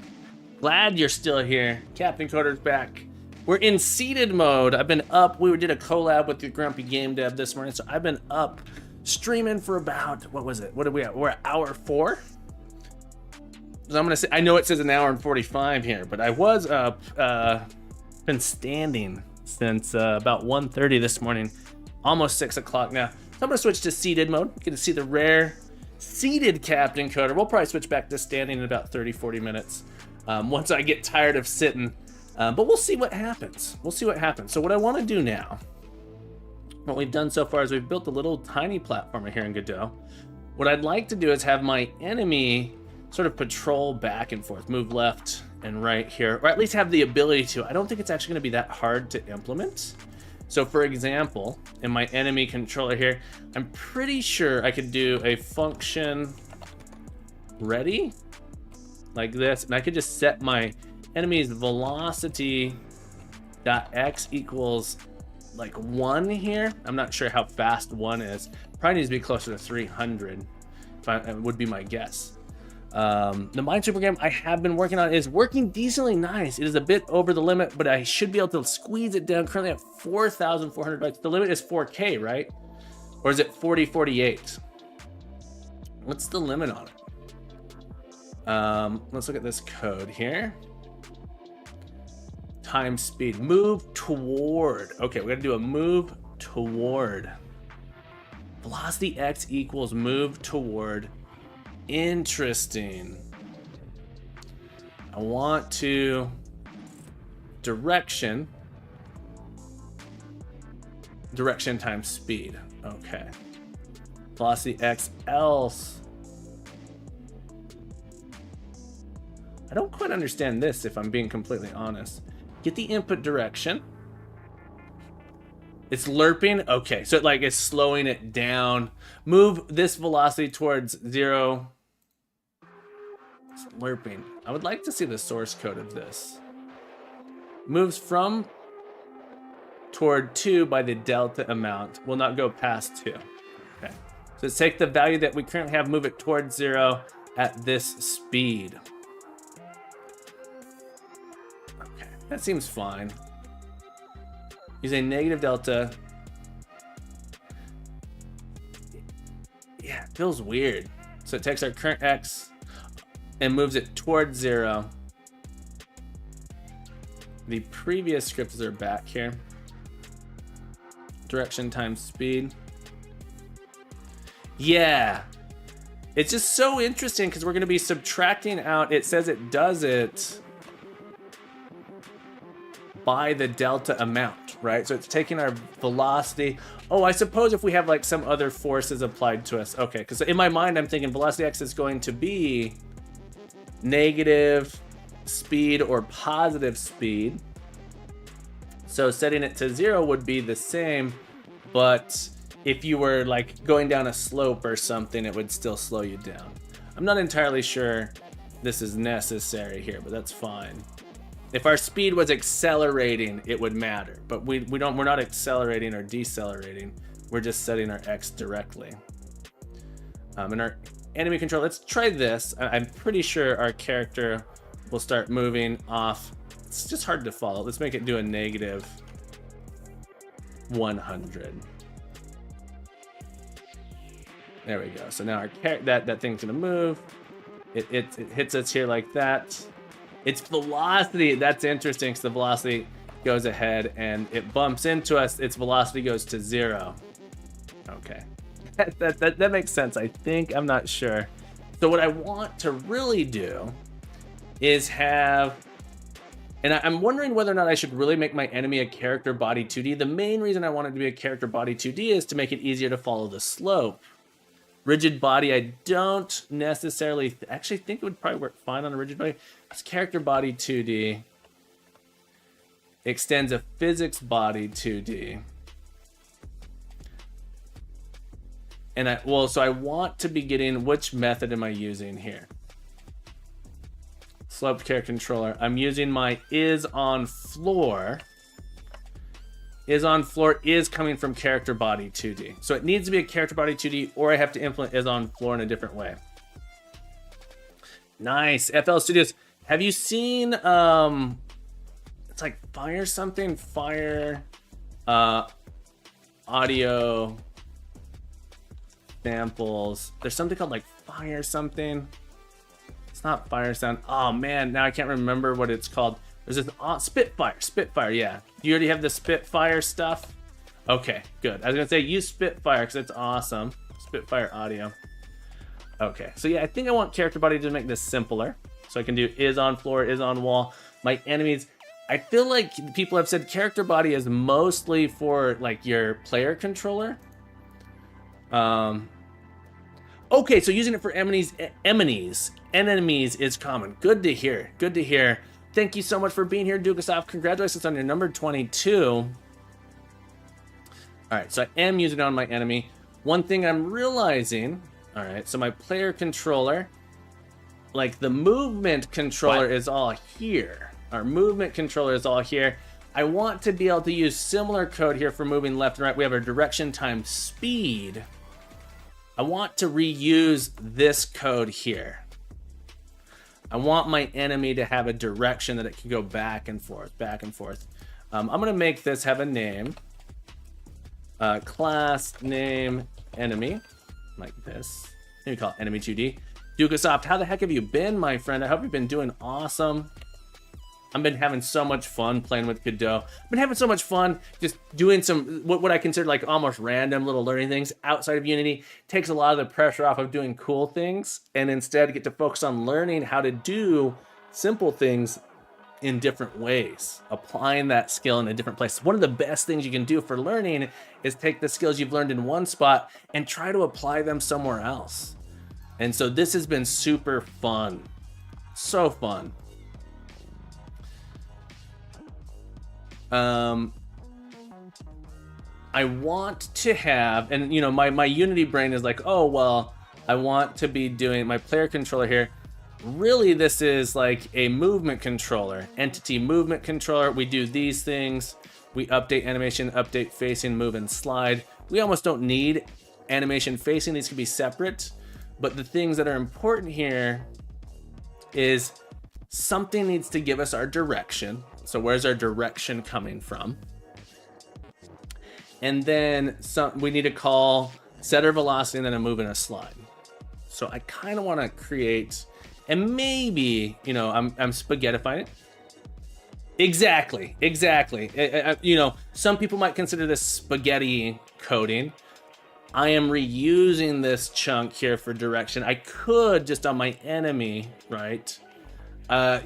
There layers of abstraction, right? Layers of abstraction. Do I really need to do this thing? Thank you for the hat, Thindle. Let's get another hat, or let's get a hat started. Thank you for the hat. What do we want? Which hat do we want? Which hat do we want? Let's go with this one. Thank you for the hat. Yeah.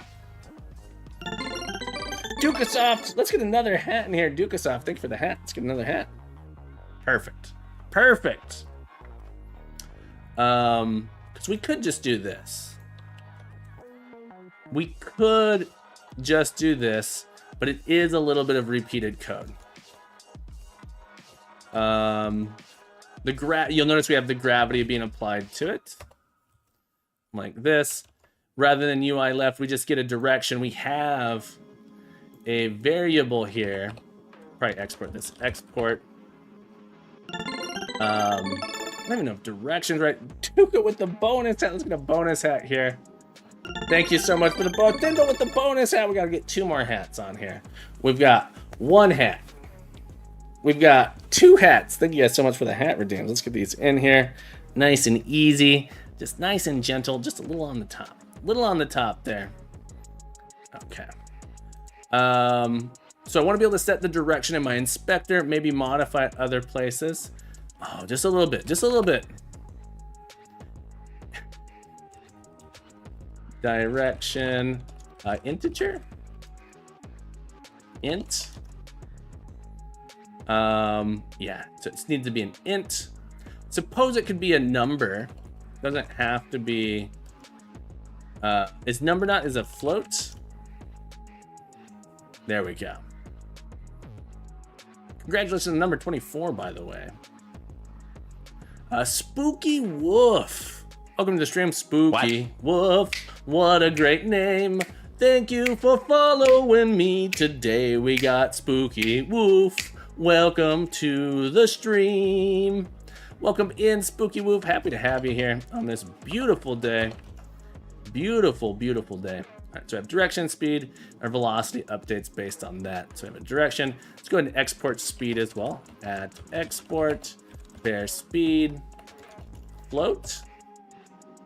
Do we do float on this side with the equal on the right side like that?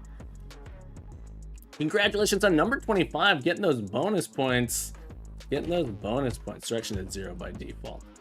Almost want this to be an enumerated type. Okay, so if I come into my enemy now, my enemy has a direction, so we can sort of set this to -1, speed to 100, and then we should be able to sort of watch, you know, it's gonna keep going there, and then if my, in fact, it's pushing me ever so slightly, I believe. The enemy will keep going like that. There it goes. Off into the abyss, away into the abyss it goes.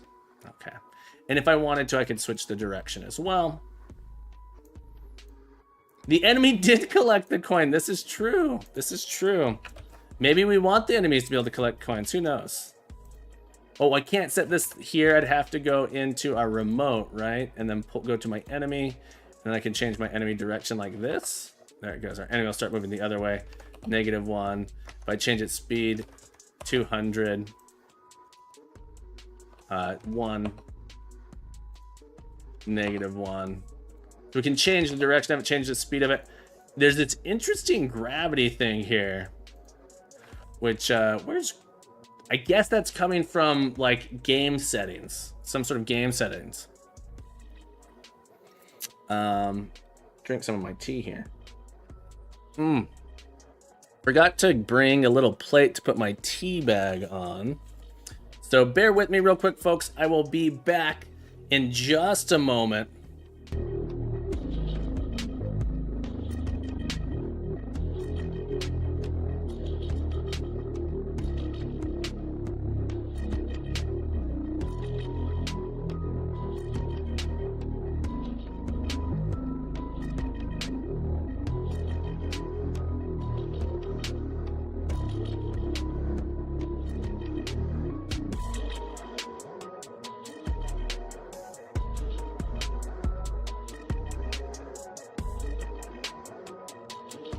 Right, got myself a little tea bag receptacle.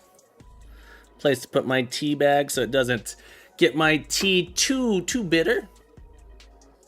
Oh, that's good tea. That's good tea. All right, now that I have my enemy here, same thing. I want to be changing the direction of the movement, the script here. Good of type T. That's right.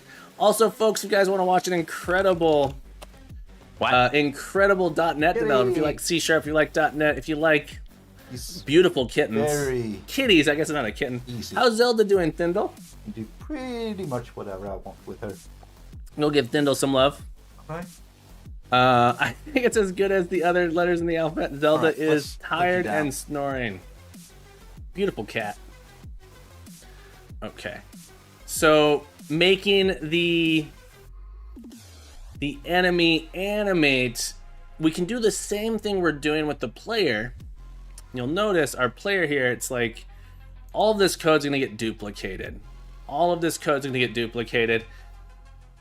I'm gonna just go ahead and do what we did before with our slope character controller. I'm gonna go ahead and take this and say, well, it's gonna be an animated, you know, animated character controller. Animated character controller. So let's create a new script here. Animated character controller. And this is like my Unity brain making these names. This is what I'd call them in Unity. I'm not sure this is the best naming conventions here. We want to take these things. I wish I could open up in multiple tabs. I really want to have toggle scripts panel. Oh, that's kind of nice. How do I toggle that back on? I can pop this out here. Scripts. How do I get the scripts panel back? I toggled it off. Toggle scripts panel. There we go. Control slash. I can't pop this out into a new window. I think I probably prefer that as opposed to being nested in there. I do miss, I'm probably gonna end up switching to VS Code in here at some point. I do like, yeah, global scope, interesting. Close, oh, these are tabs. I'm not a fan of it so far. It's not terrible. There's some things, some really nice things people have been showing me of like how to drag things into the editor. I'm giving it a try. So I often find that when my initial bias for the tools that I already know hinder my ability to do it. I'm like, I'd rather do it this way. This is how I do it somewhere else. And so I often learn to appreciate, maybe not, you know, love, but learn to appreciate tools for what they are. I'm hoping that will happen here. So I didn't realize that this isn't all my files. These are just the ones I've opened recently. I can actually close these. So these are my tabs. I'm just used to my tabs being up at the top. So player controller, slope, character controller, slope ground, stats. So these were just happen to be open here. So that's kind of cool. Van, welcome back to the stream. Happy Saturday. How the heck have you been, Van Dev? Hope you're doing well. So my plan is to move these into my character controller like this. Okay. And then in my process, my physics process, saying that, hey, I can't do these things, I'm missing stuff. So I need to say, okay, I need the character controller associated. So export character var character. I'm gonna do it like this. Character body 2D. And so these become character dot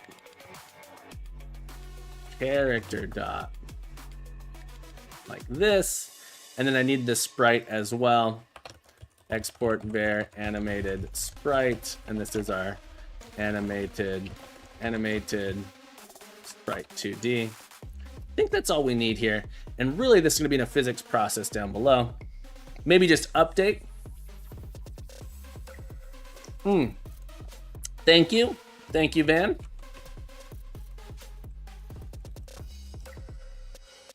Not so well. I'm so sorry to hear that. People doesn't know how to follow guidance and procedures. It happens. It happens.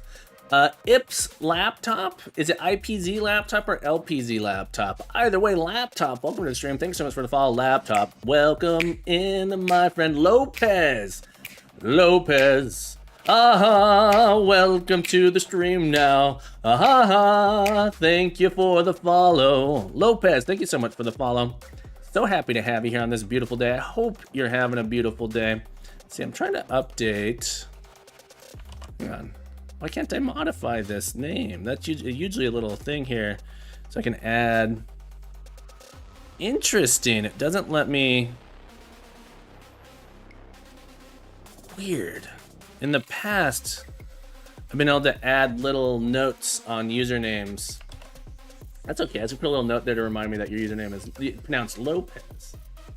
Hope you're having a great day. Welcome to the stream. All right, update facing. Now my player controller is part of our physics process.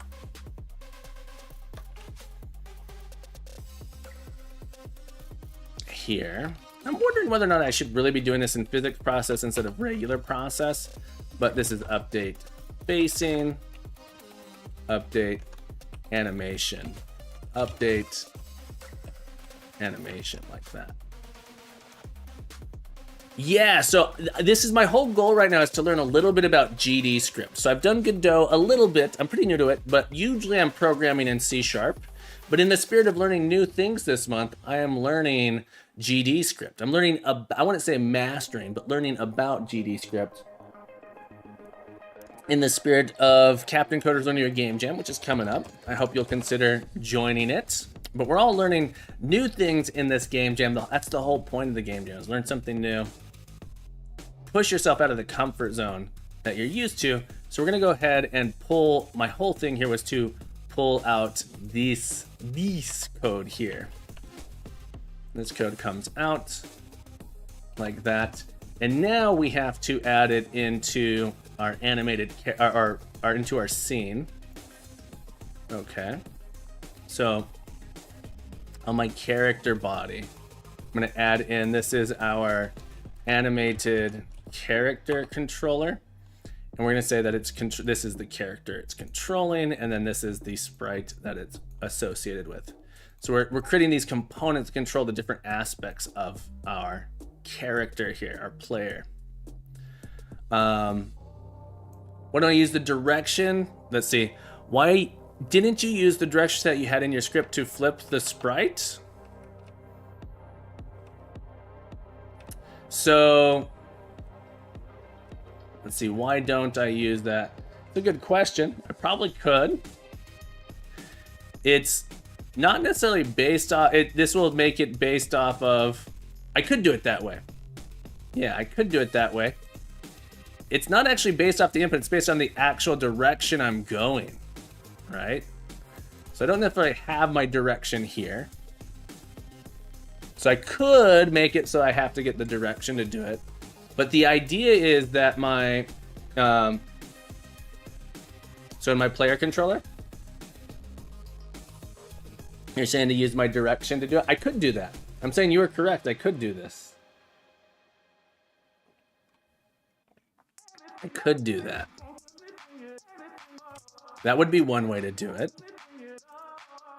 This is just happens to be the way I did do it. So update facing here. I think that would be a fine way to do it. All right, but I actually don't have my sprite here anymore. I'm not gonna have my raycast here anymore, like this.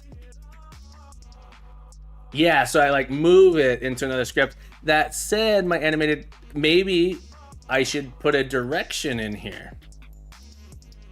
Maybe direction comes in here, and then I need to be able to get my direction somewhere else.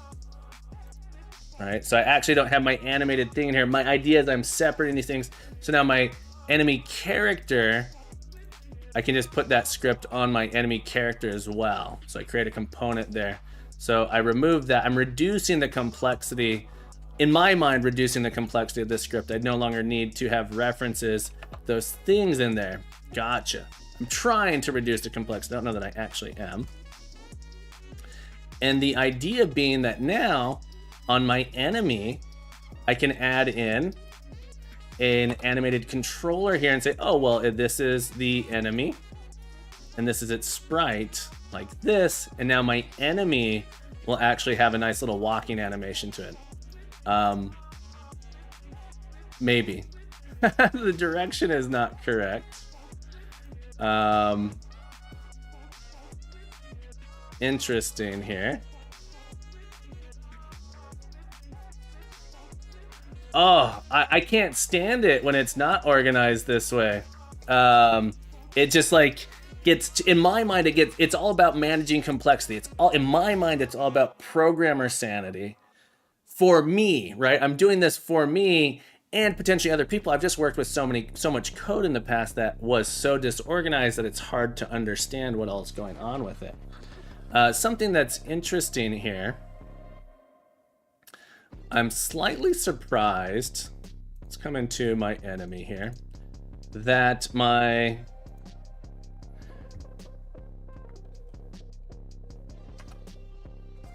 have the wrong flip. Notice my enemy is facing the wrong way. And this is because my animation, my sprite sheet did this to me. This was because of my sprite sheet. So notice in my sprite sheet, my character faces, you can zoom in here, the little character itself has different directions. So it's not consistent here. So to fix this, there's several ways I could do it. I could fix it in the sprite itself, the sprite sheet. I am going to add in one more little thing to my animated character. I'm adding a Boolean we can turn off that says flip H. So my animated character controller here. I'm just gonna add in a Boolean, export var flip H. And I could make this, I'm gonna make it a bool. Is that the right thing to do? And then we kind of have to, for less than this, flip. Is it not? All right. This might be confusing. Yeah, let's try this.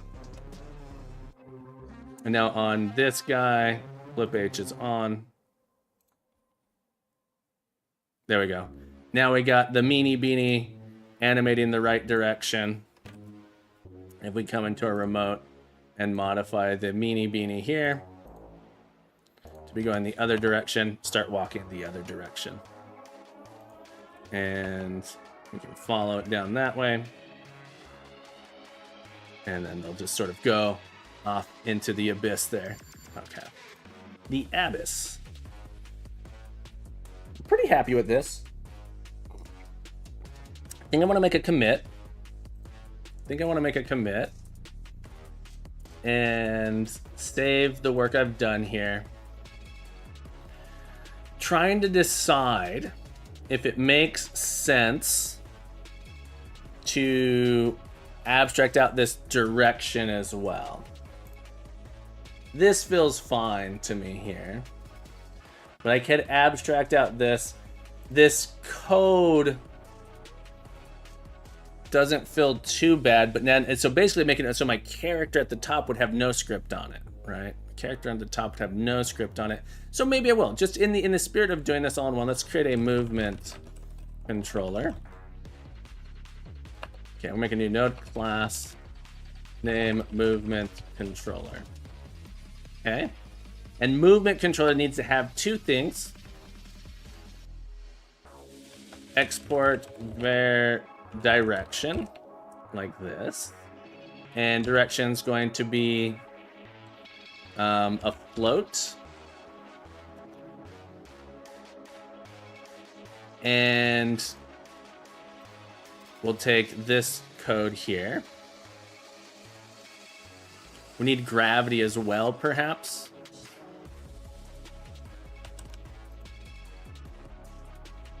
Hang on.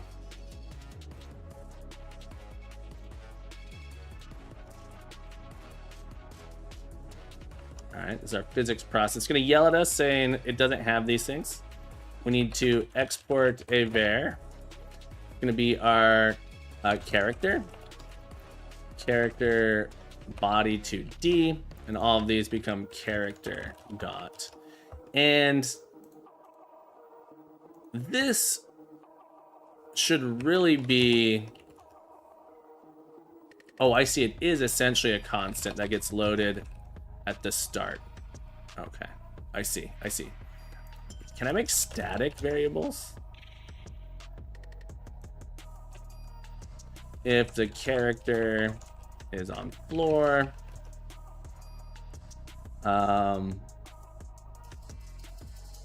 we're not going to use this. This still needs to be on my player controller. So my player controller will still do the jumping. My player controller will still do the movement. We need to have some, so not quite. My player will have a movement. We'll do this for now. There's going to be something we have to modify here. But the idea is there's a direction here. We have to have a signal. We have to have a way to set this value. And so our player input controller will have signals that we can register on and say like, oh, when the user presses move, when the user does this, when the user does that, we'll be able to set some things inside. Okay, so if direction, this would be character dot velocity, character dot velocity, and then we need to have an export var speed. This would be character dot move and slide, character dot move toward. No? Character dot velocity. Okay. There we go. So this is all related to our characters, the movement controller. We can reuse this. The main thing is being able to set this speed. So during ready, we need to like register on a signal. Our player, we have a player controller. This is going to have signals that say which direction we're moving, when our inputs are changing, so that we can reuse this on our enemy, on our player, anything. Now our enemy has like an AI that's saying move toward its global. Not sure you can call. Okay, gotcha. Thank you for that. Thank you for the heads up. I'm surprised it didn't give me a warning there. Saying that character body didn't have that. That's okay. This isn't gonna work yet.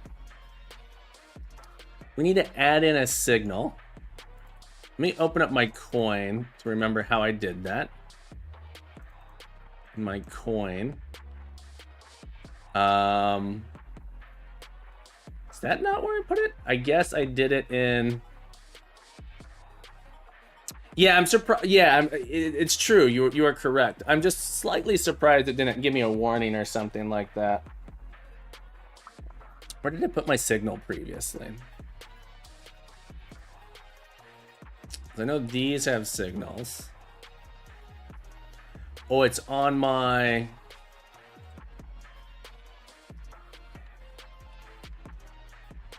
set coins. Oh, it's on the stats. This has a signal, coins updated. Okay. So I need my player controller. Get rid of these. Oh, I guess not. I can't do jump velocity just yet. Can't do that just yet. But let's do a signal. That's right. Oh, it's not an @ it's just signal. Signal. Direction or on input, it's on movement direction change. I'm gonna do an on coins updated. Direction changed. And this is gonna take in a number. Direction float. I feel like it might be necessary. I don't need it yet, but it might make sense to have this return like our previous direction as well. So new direction, old direction. So like you can do, I have found in the past I've needed that. I might not need it here. All right, so now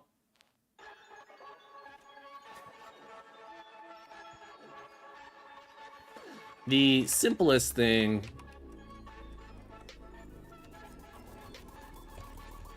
would be to do this. Call it set direction. I got to do emit. I could track if it's changed, and so that's probably what I'll end up doing, but this is fine for now for the simple refactor. And in my script, so we're going to add a little listen to it. Somehow.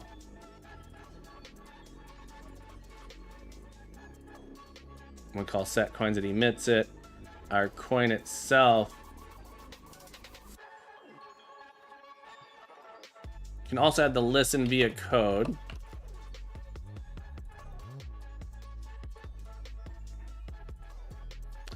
I would need a reference. Enjoy your day, Smab. Thank you so much for hanging out. I'll catch you next time, my friend. Have a beautiful day. My movement controller wants to listen for changes.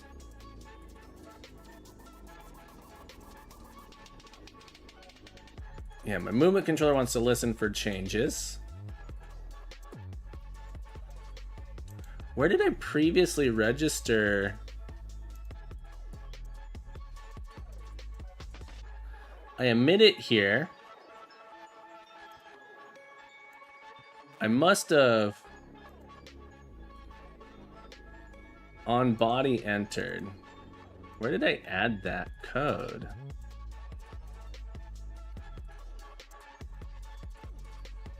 So I'm a little bit surprised. It's annoying.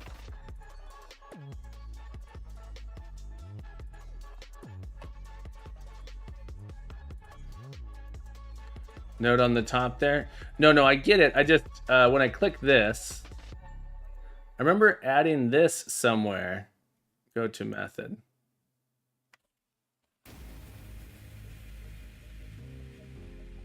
There we go. On body entered. Okay. So this is coin. Okay, there we go. For some reason, my brain, when I opened coin, I didn't see this. Okay. Set coins gets called. That emits this signal, and then my coin label, that's why. My coin label is the one that's listening. My coin label says, connect this here. My player controller, yeah, so I want to, these can have different signals. It's not always going to be from my player controller that's getting its direction. On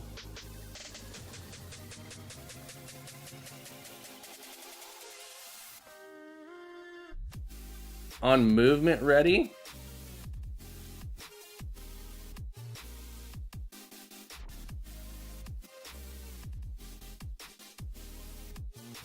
Well, let me add this script in here real quick. Let me come in here to my character. Let me add this here. This is going to be our movement controller. Let me assign our character body here. Our direction, our speed was 400. Bodai, welcome to the stream. It's doing absolutely wonderful. No, I'm not doing anything. This game, the character happens to follow the slopes, but I'm not doing sonic slopes and curves. It's just I want the character to follow them nicely. So it's not Sonic inspired. There's no loops. The slopes they follow, it's pretty simple code to follow just the slopes here. My movement controller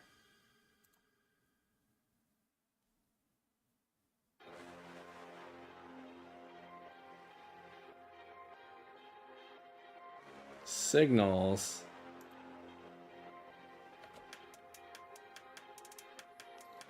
direction changed.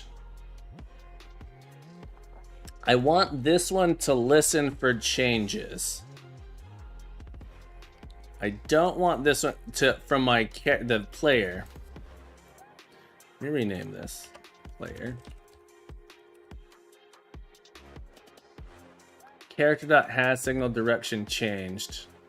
So you're saying use the thing to find that. I was thinking I would just add in a second script here, or have this thing, the player knows it has a movement controller in it, so the player script here, this actual player script, I think, I hate this editor. The code editor here is really annoying. This thing is on ready. This kind of, they're self-referential. This happens to have our movement controller, movement controller like this. And this thing just says when this is ready, function ready. We need to register the velocity being set in our movement controller. Probably end up making a property here. So this is gonna be direction change dot connect movement controller dot direction. I don't think it's going to let me do this because it's not a function, right? So it kind of means set direction. Okay. Movement controller needs to have a function now. And I think I want to learn how to do properties here. Func set direction neuter. Let's call it key direction float direction equals p direction, like this. So our player controller just says, hey, I happen to know this. We're going to just set this thing here. Now I can change it easily. Boda, I hope you're having a beautiful day, my friend. Thank you so much for popping in and hanging out with us. So our movement controller is in here. The movement controller now should work? Question mark? Yeah, so we can change the direction here. Our player input is happening in our player controller like that. It just propagates that down. I stop moving, it stops. Okay, so not too bad. Now our enemy we should be able to do some stuff with our enemy now. So, because now we have our movement controller like here, left and right. I'm probably gonna end up adding a jump controller separately as well, and then that will have gravity and do stuff with this movement controller. Yeah, let me go and do a commit here.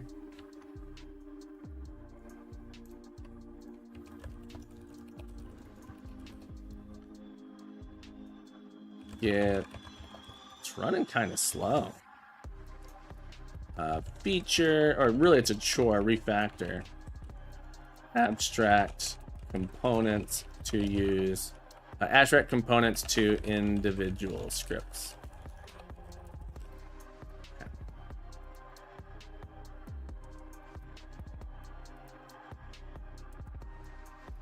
Like that.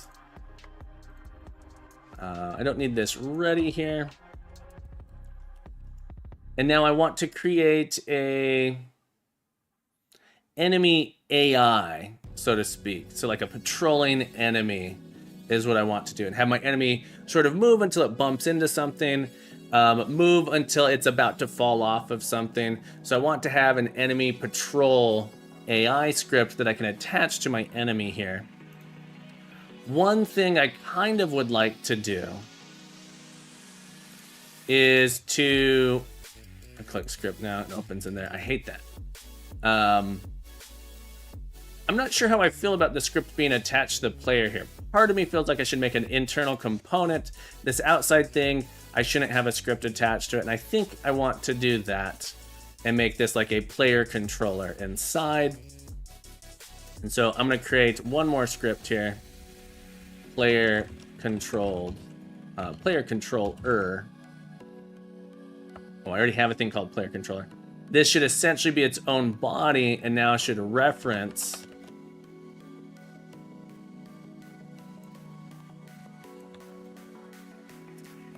it's going to reference, it's not actually a character body. Instead, it's going to reference character body 2D. It's going to reference the character body. Why are you complaining?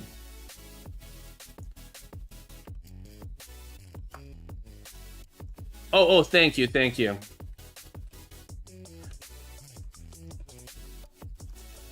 There we go.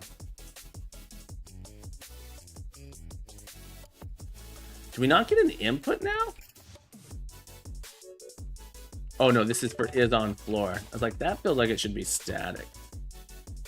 Okay. So I can pull this out. This exists on a thing. It references it. And in fact, the interesting part about this is it doesn't actually have to be nested inside of that character body. That's something that's kind of nice about this. You nest it in there to know how it's related. But since you have these exports here, and this is where it's like that wiring feels awkward. Instead, it should say, oh, well, my parent has this thing. It might be one way to do it. Or it might be adjacent to me. There's some sort of collection of data that we'd want to do in my mind, to make this work nicer. If I minimize this and click scripts, yeah, what do I do to make it alternate between those two more easily? Don't minimize it and then I can switch between them that way? I don't know. Very awkward. Not a fan at this point. Add child, this is our player controller. And this, yeah. So now our stats are here. Our character is here. Our movement controller is here. And this no longer needs a script. Clear. So instead, it's like this is our collection of things, and then our behaviors are here. These are sort of like the entities themselves, and then our behaviors are attached that way. So I'm liking that. Jazz, I'm doing absolutely fabulous. Welcome back. How the heck are you? I hope you're doing well. All right, so just testing, making sure things all still are continuing to work. And a little jump to that. You're doing fine. I'm glad to hear it. Very glad to hear it. Okay, so my player controller, let's go ahead and get this jump back up to 600 is what we had previously. Probably too high on it. We'll play around with it. All right. Quite happy there. My enemy. Oh, we can do the same thing here. Let's move. So the whole idea here was my enemy AI will be like a separate script. I basically don't even need this script anymore. We can remove this. Clear. And instead, our enemy here is going to have a movement controller. And we specify, oh, I'm going -1, 300. And now we have that there. Maybe. Oh, I didn't link these things together. Hang on. This is where I want it to automatically find these things. There we go. We're working on the same project today, so this is the same project. We've added in some sprites. We're working on some jumps. We're adding in an enemy here. So same game, same project, but we've added in, we're doing a little bit of organization. So now I have an enemy here that I can essentially specify, separate out these components, making things sort of reusable. Do -1 here. We can set the speed of our enemies. We can change the direction. So this is sort of the start of making these reusable, in my mind, reusable components for doing these things. It's not all in one script, so I've broken it down into different behaviors. So we have slope character. Maybe I should call this behavior rather than controller. We have an animated character behavior. It's how the character animates. And making these the code simpler here.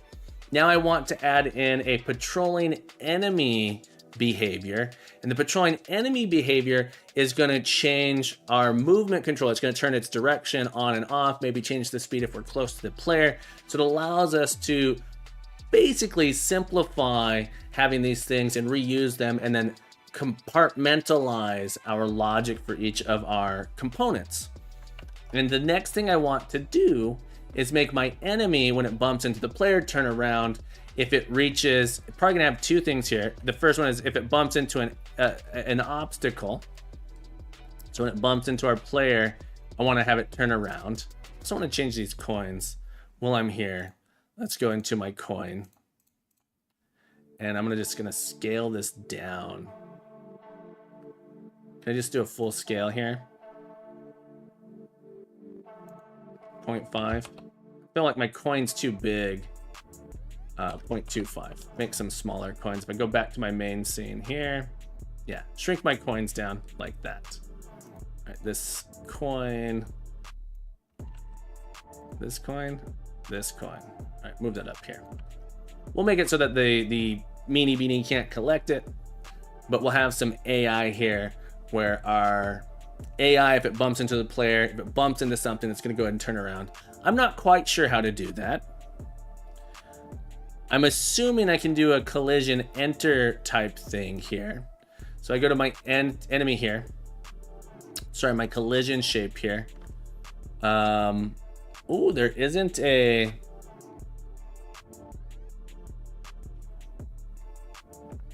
Would be a better way. Collision layers. Okay.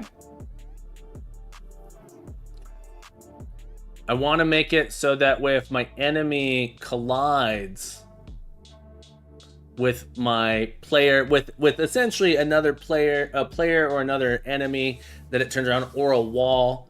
The only thing it's not going to collide with are these other shapes. So if it bumps into something, I want to have it turn around. So you seem to suggest that if we go into our collision, I've seen collision layers somewhere. I thought they were on this. Here. Collision. Okay, so it's layered here. Not collecting the coins.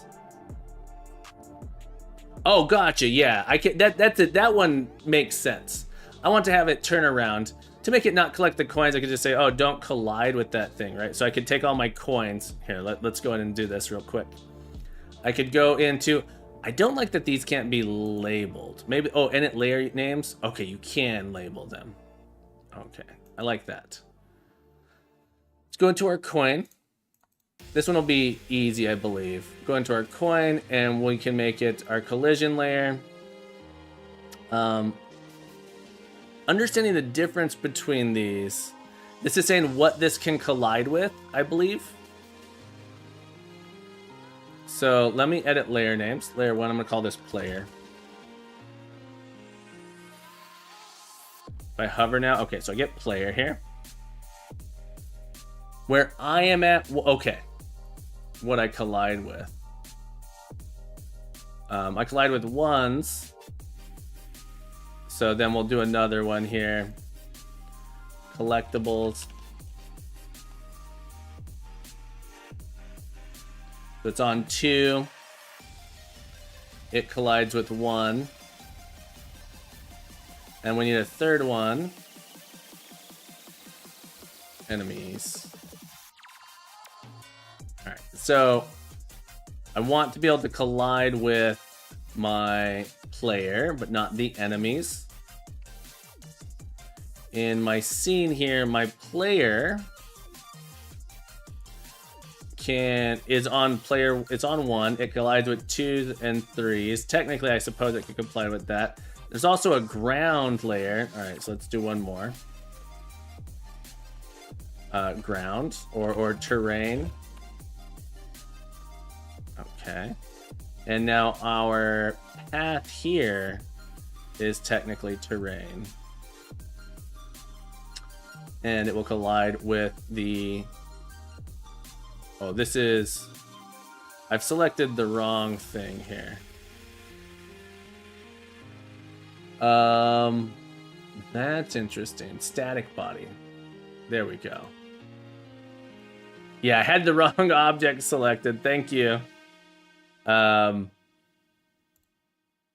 Enemies kind of should collide with everything. Physical layer of this planet scans. Physical layer is in. Okay. Almost don't even need to have my body. Other things are going to be looking at, but I'll go ahead and turn that on for now. What did I do here? Oh, this thing just knows how to generate itself. That's what's going on with that. Enemy collides with... it's in the enemy layer. It collides with player, enemies, and ground. I thought I added in terrain, but I guess I didn't hit enter. Yeah. So now this guy shouldn't collect. Oh, he's too tall now to even actually collect those coins.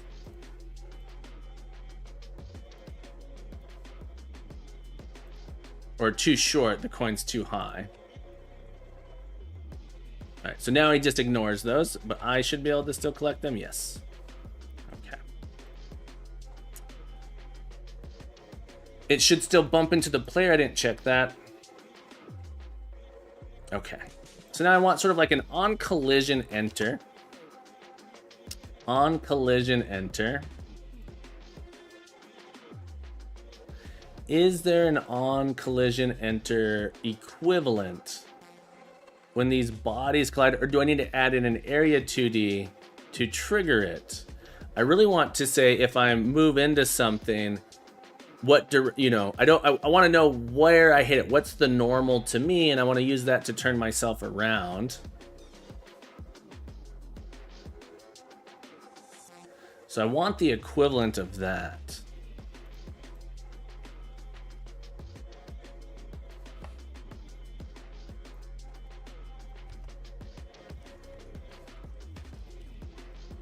Godot on collision enter.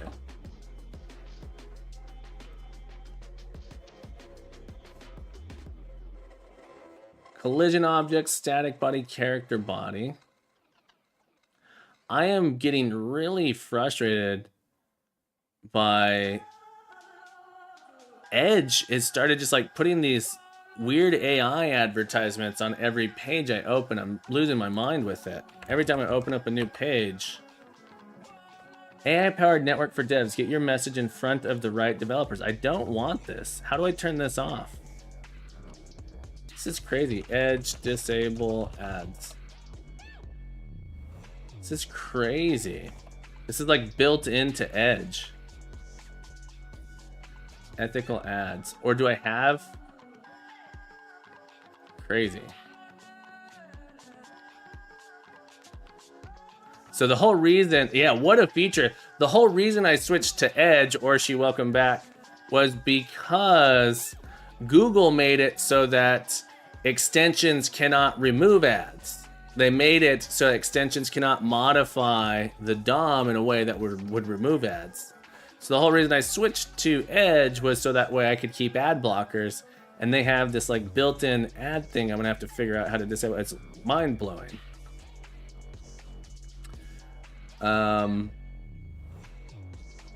Most common way to assign a shape. Physics process, collision layer and mask. GUI. Static body, rigid body.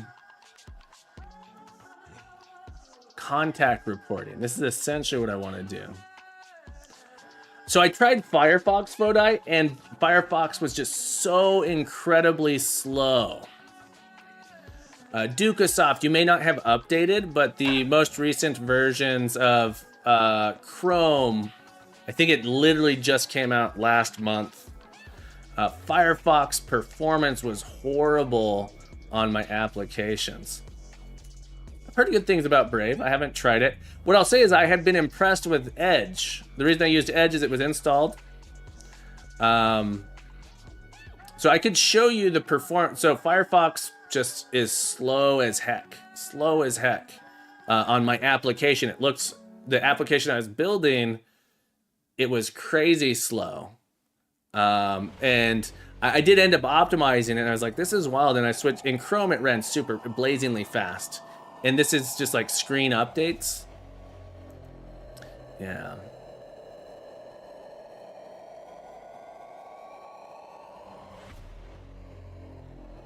It was just wild how much better Edge was performing in general compared to Firefox with no tuning, right? With no tuning. And so I was like, I prefer that. It's like really slow. Okay. After a collision, you may want the body to bounce, to slide along, or to alter properties of the object it hit. The way to handle collision response on which method you use to move the character body 2D. Move and collide. When using move and collide, the function returns a kinematic collision 2D. Okay, so this is essentially, I think, what I want. Information about the collision and the colliding body. Uses information to determine the response. So we have so I'm doing like move and slide. Should I use move and slide? These methods move the body along given vector and will instantly stop if collision is detected. comment that instead of using signals, there is get slide collision. Okay. Let's take a look here.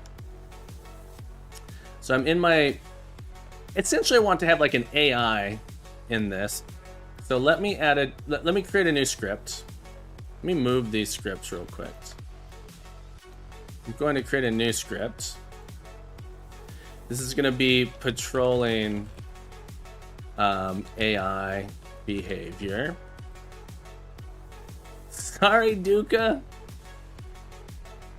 I know it's disappointing. I wish, yeah. So raycast is probably a better way to do it. See if there's something next to me, right? Raycast in. If I bump into something I want to move, raycast is a fine one. I don't think area is the right thing because I need to know. The raycast needs to be based off my direction. A raycast is one way to do it. Collision and then change the direction of movement on the collision is another one. I think I like the raycast idea. The problem with a raycast, I mean, is there a, can we do box casts? Area 2D might be the right thing to do. Yeah, so I want to say, take my shape and just move it forward a bit, see if I collide with something. If I'm going to collide with something, I change my direction. Lance, thank you for the bonus hat. Let's get another hat on this stack here. Thank you so much for the hat. There we go. There we go. Congratulations on 26, Fodai. Okay. So I have to consider, given a collision shape, can I do a shape cast? That's sort of what I want to do. Cast. Shape cast 2D. Okay. And I want it to basically be this shape here. Okay. Shape.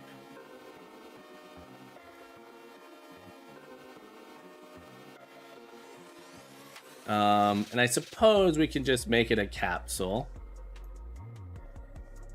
on my enemy here. I really want it to be, it's hard to see this thing. Yeah, I want it to match, this is a little bit harder because I want it to match this thing exactly. Maybe not, maybe I can make it a square and just put it out in front. Basically, if I do a ray cast, I have to hit it perfectly. If I do a box cast, it's like, oh, just, you know, in general in front of me. Maybe we do make this a rectangle.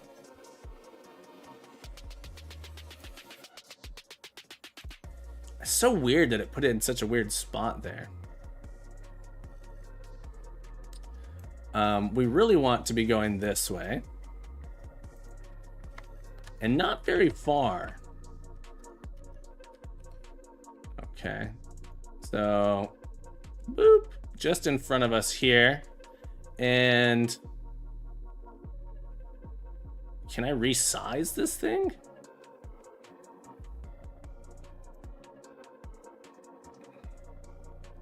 Other areas collide with bodies.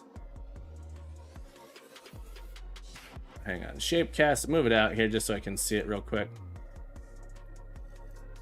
Okay. There we go. There it is. All right, just make it nice and wide. A little bit taller. Thank you so much for all your help. Very dangerous enemy indeed. Indeed. All right, so let's go ahead and reset this now. Just in front of it, and we have this shape cast now. Does the shape, so oh, it's not gonna fire until I actually call it here. So let's add in our node, enemy patrolling. I didn't actually finish this script. Want to add in a... Where did it go? Anonymous, yeah, one of my goals, welcome in, is to learn GDScript this month. One of my goals is learn GDScript. Did I not make a patrolling AI behavior? Oh, there, I have it selected, I guess. Welcome in, it's great to have you. Yeah, we are doing Captain Coder's Learner Game Jam.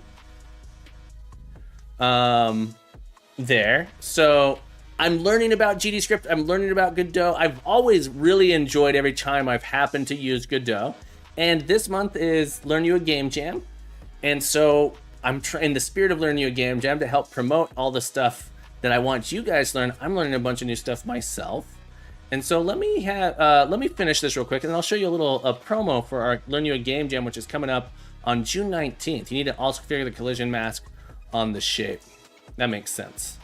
So this should detect players, enemies, and terrain. Players, enemies, and terrain. And you'll bump into them and it'll bounce back. Okay. Thank you for that. In our movement controller.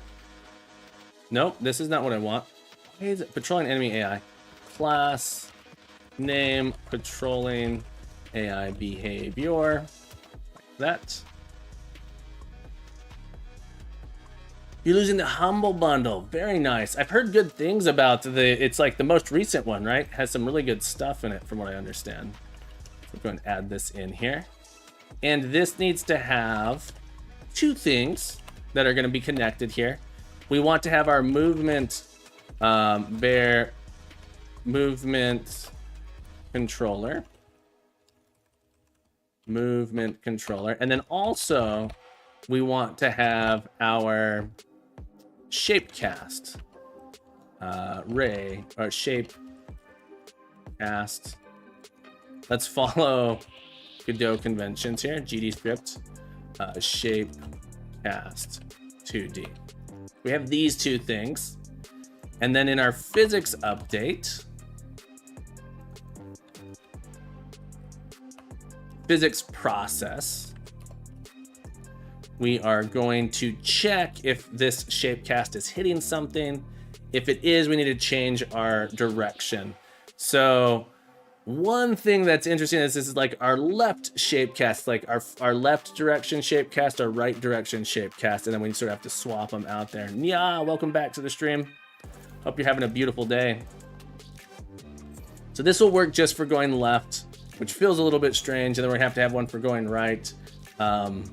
We'll find out. We'll find out here. But the idea here is we'll do shape cast dot something. How was I doing my raycast? Let's go look at my player controller. There's a oh no, it's in the slope ground. Nope. In our sloped character controller, we can do ray.get collision. So we're going to do a collision on it. Check for the collision. So this is in our AI. I can delete this script altogether. Go ahead and close that. Discard changes. Controlling AI behavior.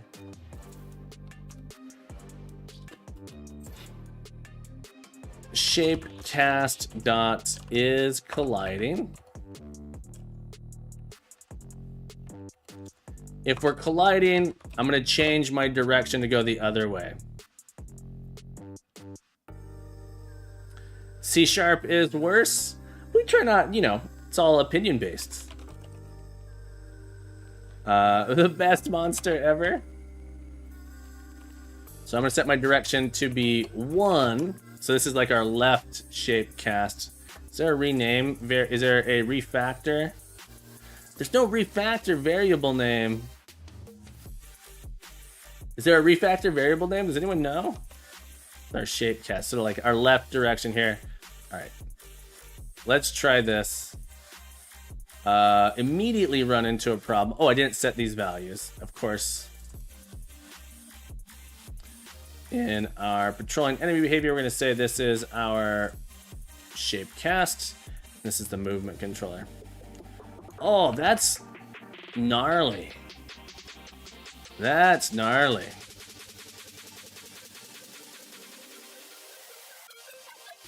There it goes. So it bumps into us, it turns around. That's only going left, right? So it's only going left, right. It's crazy that there's no, right, we'll call this left shape. Like that. And we got to do another one. Alternatively, we could have the shape cast take up the whole space and we can get a normal and do something from that. I kind of like our right, you know. What if you have something that has a different size? Shape cast 2D. I would need to rotate the shape cast by 180. I could do it based on my movement, right? So I could say, okay, I could do this. Rotate, set my shape cast rotation. Right? Based on the facing of my player. So I say if movement controller dot direction is less than 0, that means I'm going to the left. Should I rotate it here so it starts facing left? If movement direction is less than 0, shape cast dot rotation equals 0. If movement controller dot direction is greater than 0. I can't do an else because what if it's just stationary, right? So there's some interesting thing there. Thank you, JD, if that is all. Shape cast dot rotation equals 180. We could do this, and we say, are we colliding? Let's try it. That's one option. Oh, I did not like that. Invalid index rotation. Oh, it's in radians. It's in radians. Is there deg to rad? Deg to rad. Now, that is all. Thank you, JD. Is rotation an option? Hang on. Hang on, let's go into our scene. Do I have to have this nested inside of like a 2D thing? Shapecast. There is a rotation. Oh, it lost the reference? Oh, because I renamed it? Boo on that renaming issue. This is why exports are so fragile. Exports are so fragile. This is why I'd prefer to have it just do a search. Go find the thing, say, find the shape nearest, find a shape cast. Find a shape cast near me, or require there to be a shape cast nested inside of me, and then I go find it. This is so fragile. If I change a variable name, I'm in trouble. I'm in trouble. It sort of limits the ability of refactoring for me. Since I only have this one, it's okay, but imagine I had several different enemies to choose that I had to go and update now. That'd be a pain.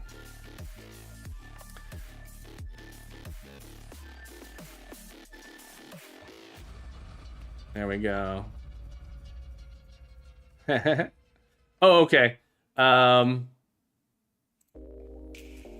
Yeah, so now I can't just say switch direction to 1. I suppose I could do negative movement controller dot direction like this.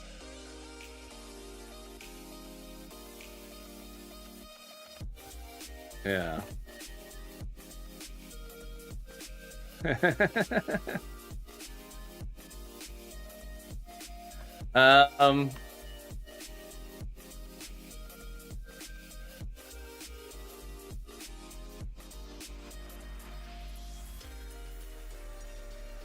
This is why I wanted to just say, oh, it'd be simple to just have 2 in there, one for the left side, one for the right side. I don't quite understand. Is this thing coming out of both sides? Let's go look at my enemy here in my scene. Shapecast. Shouldn't be. What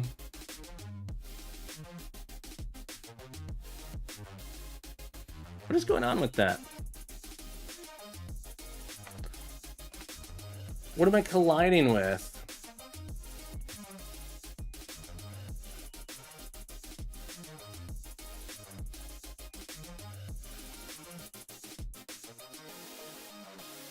Thank you, Nya. I appreciate that.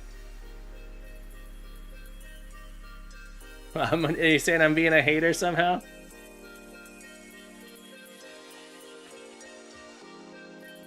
Yeah, so I think we need to say what the collision shape casts dot get collider. The autocomplete there gets me several times. Too few arguments.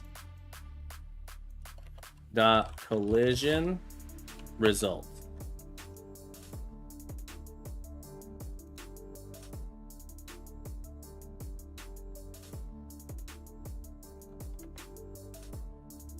Whoa. Jackie, holy cannoli, Jackie. I'd like to thank you with all my heart now, Jackie. Thank you for the raid. You're gonna make me have to stand. I was sitting, but now we're up, you know. We got Jackie Codes in here raiding us on this beautiful day. Jackie, thank you so much for the raid. How the heck was your stream? Tell us all about it. Just in case you don't have permission, I'm pretty sure you do. Tell us all about it. Folks, be sure to go check out Jackie Codes. Incredible streamer, incredible game dev, Jackie. Folks, you see this heart? You see this heart here? If you're not following Jackie Codes, make sure you're following her. One of the best Godot devs out here on Twitch. Learning all kinds of cool stuff over there. Jackie, I love your stream. Thank you so much for coming in. If you got a raid and run, don't worry about it, but feel free to drop any links to what you were working on. All those singing devs, nice. Yeah, I enjoy it. Jackie's incredible stuff over there, folks. In the spirit of learning about programming, in the spirit of learning this month, I normally do a lot of C# dev, but I am trying to learn something new every day here. Because we're prepping for Captain Coder's Learn You a Game Jam, folks. Captain Coder's Learn You a Game Jam. It's coming up on June 19th. But you know, you don't want to hear it from me. Let's hear it from this guy here. This guy here knows all about it. This guy right here knows all about it. So we're gonna have him tell you. This person's gonna tell you right here all about Captain Coder's Learn You a Game Jam. Hello and welcome to Captain Coder's Learn You a Game Jam. I am Captain Coder. Captain Coder is me, and me is a computer science educator, and Captain Coder wants you to learn something new about game dev, whether it's your first time programming, whether it's the first time doing pixel art, whether it's the first time making music, whether it's the first time working on a team. I want you to learn something new because in this community, we learn. That's right, Jackie. I want you to learn something new. Tapper, Tiger's Wood, Slater, Gone Fishing, Prico, PR1CCO, Obanfast. I want you to learn something new. Together as a crew in this game jam. The goal isn't to make the best game possible. The goal is to learn as much as possible, and I believe you can do it. And when you submit a game to this game jam, you are encouraged to also submit a devlog, blog, or vlog describing the resources you used, what you learned, and how others can utilize it. That's Jackie, thank you so much for the raid. Have a beautiful day, my friend. We'll see you again real soon. If you already know everything, then become a mentor for Captain Coder's Learn You a Game Jam. Mentors are welcome. We're going to have several mentors on the Discord helping people out with their games. So consider becoming a mentor if you already know everything. Said just by submitting a devlog, vlog, or blog, you are entered to win $50. We're going to be doing 5 drawings here. 5 unique people will win $50 just by learning something new and sharing it with the community. Additionally, myself and 2 other guest judges will be reviewing all of the devlog, vlogs, or blogs to see which one we think is the most educational and won beautiful person is going to win $250, and it could be you just for learning something. So join the Discord, check us out on Twitch, and we hope you have a wonderful time with this game jam. Yeah, so there are $750 in prizes. There will be 2 most educational prizes, $250 each, one's going to go to the best written blog. One is going to go to the best produced video or podcasts. And then there will be 5 people just for entering and submitting a devlog about what you did. You get entered to win $50 automatically, randomly drawn. We're going to raffle off $250 worth of raffles just for submitting something, just for learning something new. So what are you waiting for, folks? Be sure to join Captain Coder's Learn You a Game Jam, where we're going to have so much fun. It's going to be so much fun. And in that spirit, I am learning about Godot development. We're working on making a little platformer here. Oh, apparently this crashed. Making a little platformer here. I've never used GDScript before, so I just started yesterday. Started on Thursday, and then the stream crashed. So really, I started yesterday learning a little bit of GDScript. I've done a little bit of Godot in C#, and most of my work has been on in Unity. That said, I've always loved the lightweightness of Godot, and so I finally taken the plunge, learning a little bit about it. We are trying to get our enemy here to work a little bit better. We have a little bug in here. Where enemy doesn't turn around. When the enemy bumps into us, the enemy's supposed to turn around. But there's some kind of collision happening too fast. Something I'm not quite sure what's going on. I think it's related to the order in which our physics process is happening here. We're trying to debug that. Let's go look at our output. So we're just doing some print line debugging to see what we're colliding with. We're colliding with the player over and over. Here. I'm using a shape cast to see if I'm about to bump into something. If I am, I go ahead and turn myself around. Yeah, and so I'm not quite sure why this isn't working. And that's what we're trying to figure out right now. So any Godot experts, anyone who knows how to do Godot, let me know. Nice rack up kit since the video captain. Yeah. So I'm in a new, sorry, I missed that. I'm in a new office since that video. That video is about a year old. And so we have, I finally got this nice shelf back here for all my board games. All my board games, it's almost all my board games. I'd say 80% of my board games are able to fit on that shelf. So it's been super, super awesome having the space for them. I'd really like to finish this.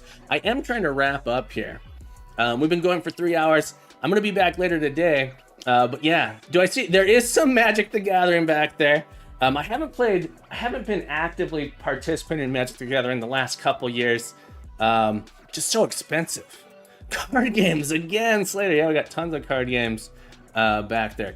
I love card games, love board games, love tabletop games. I hate to say it, but I love them a little bit more than video games. I am confused. Do I need to do... I feel like the shape cast needs to happen first. Is it because we're doing that first? Hang on. Is this the correct thing to do here? There we go. That order is important. Our shape cast needs to change after we've had a direction change. We can do a beginning and before and after as well. But yeah, that was the fix there. Is we were checking the collision in the shape cast before it actually flipped around. So that order there got it going. But yeah, we have a board game redeem on the channel.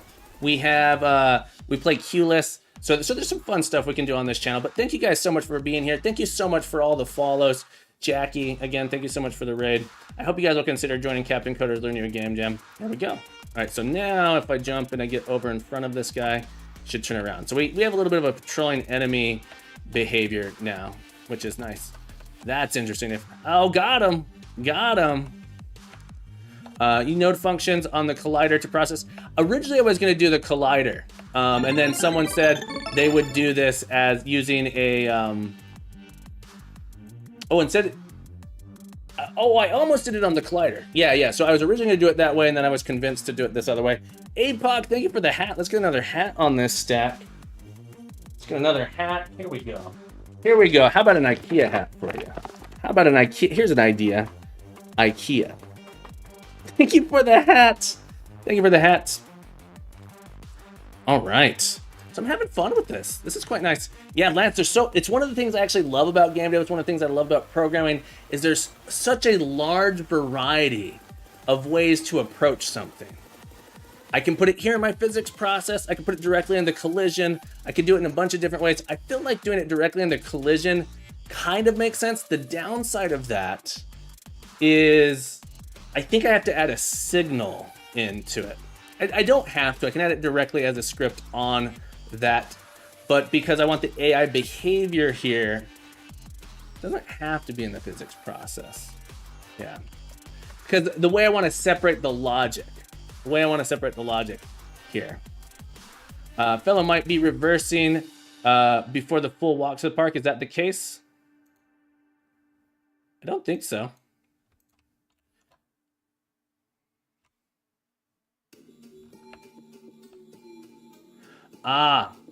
This, I see what's happening. The box is, if this, it's bumping into the ground. I didn't realize that it wasn't going to be rotating that with the down there, and I also didn't realize the down was rotating that way either. Well, I do want it to be able to bump into to walls, right? So it's correct. It's that it's not rotating with it properly. So one thing I could do is I could make this shape cast a child of my sprite. Just the sprite, exactly. Just the sprite. So if I make the shape cast here, now my ray cast or my shape cast, that was a bad idea, clearly. Clearly, the direct parent from the collision, so now it collides with itself. Ah, gotcha. Yes, it is colliding with itself so it can bump into other enemies.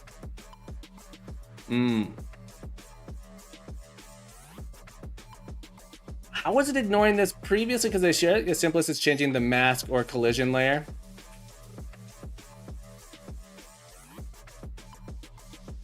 Yeah.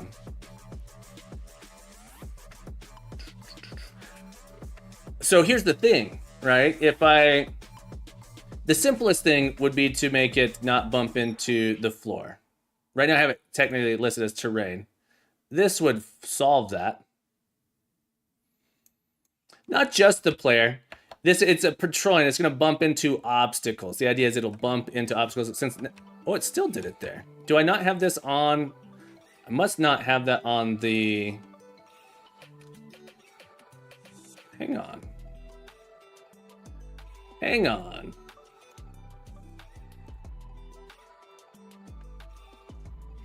There we go. I have this all on the wrong stuff anyway.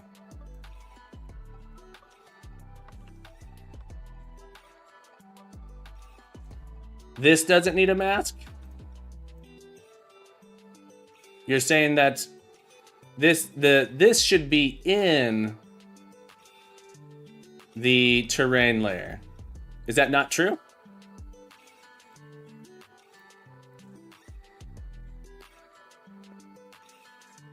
Only needs a mask.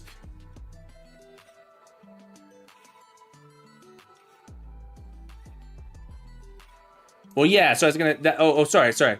Does not need a layer, only a mask. So you're saying it only needs a mask? So this is what I'm saying. So this is the ground. Oh, gotcha. You're saying the shape cast, yeah. I didn't even realize the shape cast. Yeah, so there we go. The shape cast doesn't have that. Baked Heart. Thank you for the follow. Thank you for following me today. Oh, now I've gone into the abyss. Hang on, I've changed too much. I'm not colliding with the terrain. There we go. Everything is broken. I've broken everything. Oh no. I should have committed before I started making stuff. Layer, no mask. Cast equals mask, no layer. Cast doesn't have a... Cast only has an option for mask anyway. My ray cast, though, should definitely be looking for my terrain in this and in this. Okay. There we go.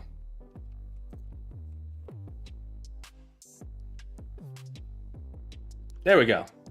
I still want my ray cast, my shape cast to rotate with the shape. What if I had a wall like coming up sideways? I guess I don't need to. You downloaded Godot yesterday. I downloaded it on Thursday. That's not true. I've had it downloaded for a while. It was a great adventure. The greatest adventure of all, yeah. Deep Space Renegade, welcome to the stream. Happy to have you here. I'm learning a lot. All right, before anything else goes wrong, let's go ahead and get a commit in here. Let's save my progress. I've done way too much work. Look at all these changes. I have way too many changes, and that's probably a mistake on my part. Chore, add, patrolling. So it's not just AI behavior plus layer and mask and things of that nature. Probably should have made this multiple small commits, but YOLO. There we go. There we go. We done did it, folks. We done did it. Yeah. Go ahead and push this up here. But yeah, I'm having a blast with this. I'm having such a fun time with Godot. It's very different. It's quite a bit different than what I'm used to doing Unity or, you know, hand coding stuff using Raylib. So it's fun. It's different. It's fun. Simple. I think there's a lot of nice things built into it. Don't overlook it for a visual framework for apps, mobile or PC. Yeah, I've seen a lot of people make some really cool apps, like desktop applications, overlay applications, just drawing things with it. That was fun. Okay, sadly, I do have to get going. I'm going to be back later today, though. Be back later promoting more Captain Coder's Learn You a Game Jam. We're going to go give someone a raid here. I'm thinking we haven't raided Practical NPC in a while. Looks like Practical might be just starting. 2 Nerdy Nerds is an option. Let's see who else. Sometimes I like raiding. Any suggestions? I'm open to suggestions as well. New people. I often like to try and raid new people. Share the love a little bit. But I am trying to promote Captain Coder's Learn You a Game Jam. I think Practical, 2 Nerdy Nerds, JD. Did we raid JD the other day, maybe? Rainlight Studios. How do I not show the preview? Yeah, so some good stuff in all of these. Let's go ahead and raid. Since no suggestions, we're going to raid. Let's go raid Practical. I haven't raided Practical in a while, I think. Although I say that and maybe we raided Practical very recently, I'm not sure. All right. We're going to give Practical NPC a raid. Also another Godot developer making a game, a precision platformer in Godot. We're going to give him a raid. All right, folks. I will be back later today. We're going to keep promoting Captain Coder's Learn You a Game Jam. So remember to keep coding, keep growing, keep being the best you can be. You're welcome back anytime. Have yourself a beautiful day. Let me get that back open here for him so when I come in. But yeah, Captain Coder's Learn You a Game Jam. I will be back later today. I will be back tomorrow. We're going to be back Monday, Tuesday. Wednesday, I can't be here. I'm going to be traveling. But I'll be back every day up until Tuesday. So remember to keep coding, keep growing, keep being the best you can be. You're welcome back anytime. Get out there, learn some stuff, join the Game Jam, join the Discord. Have yourself a beautiful day. I'll see you guys next time. Bye-bye.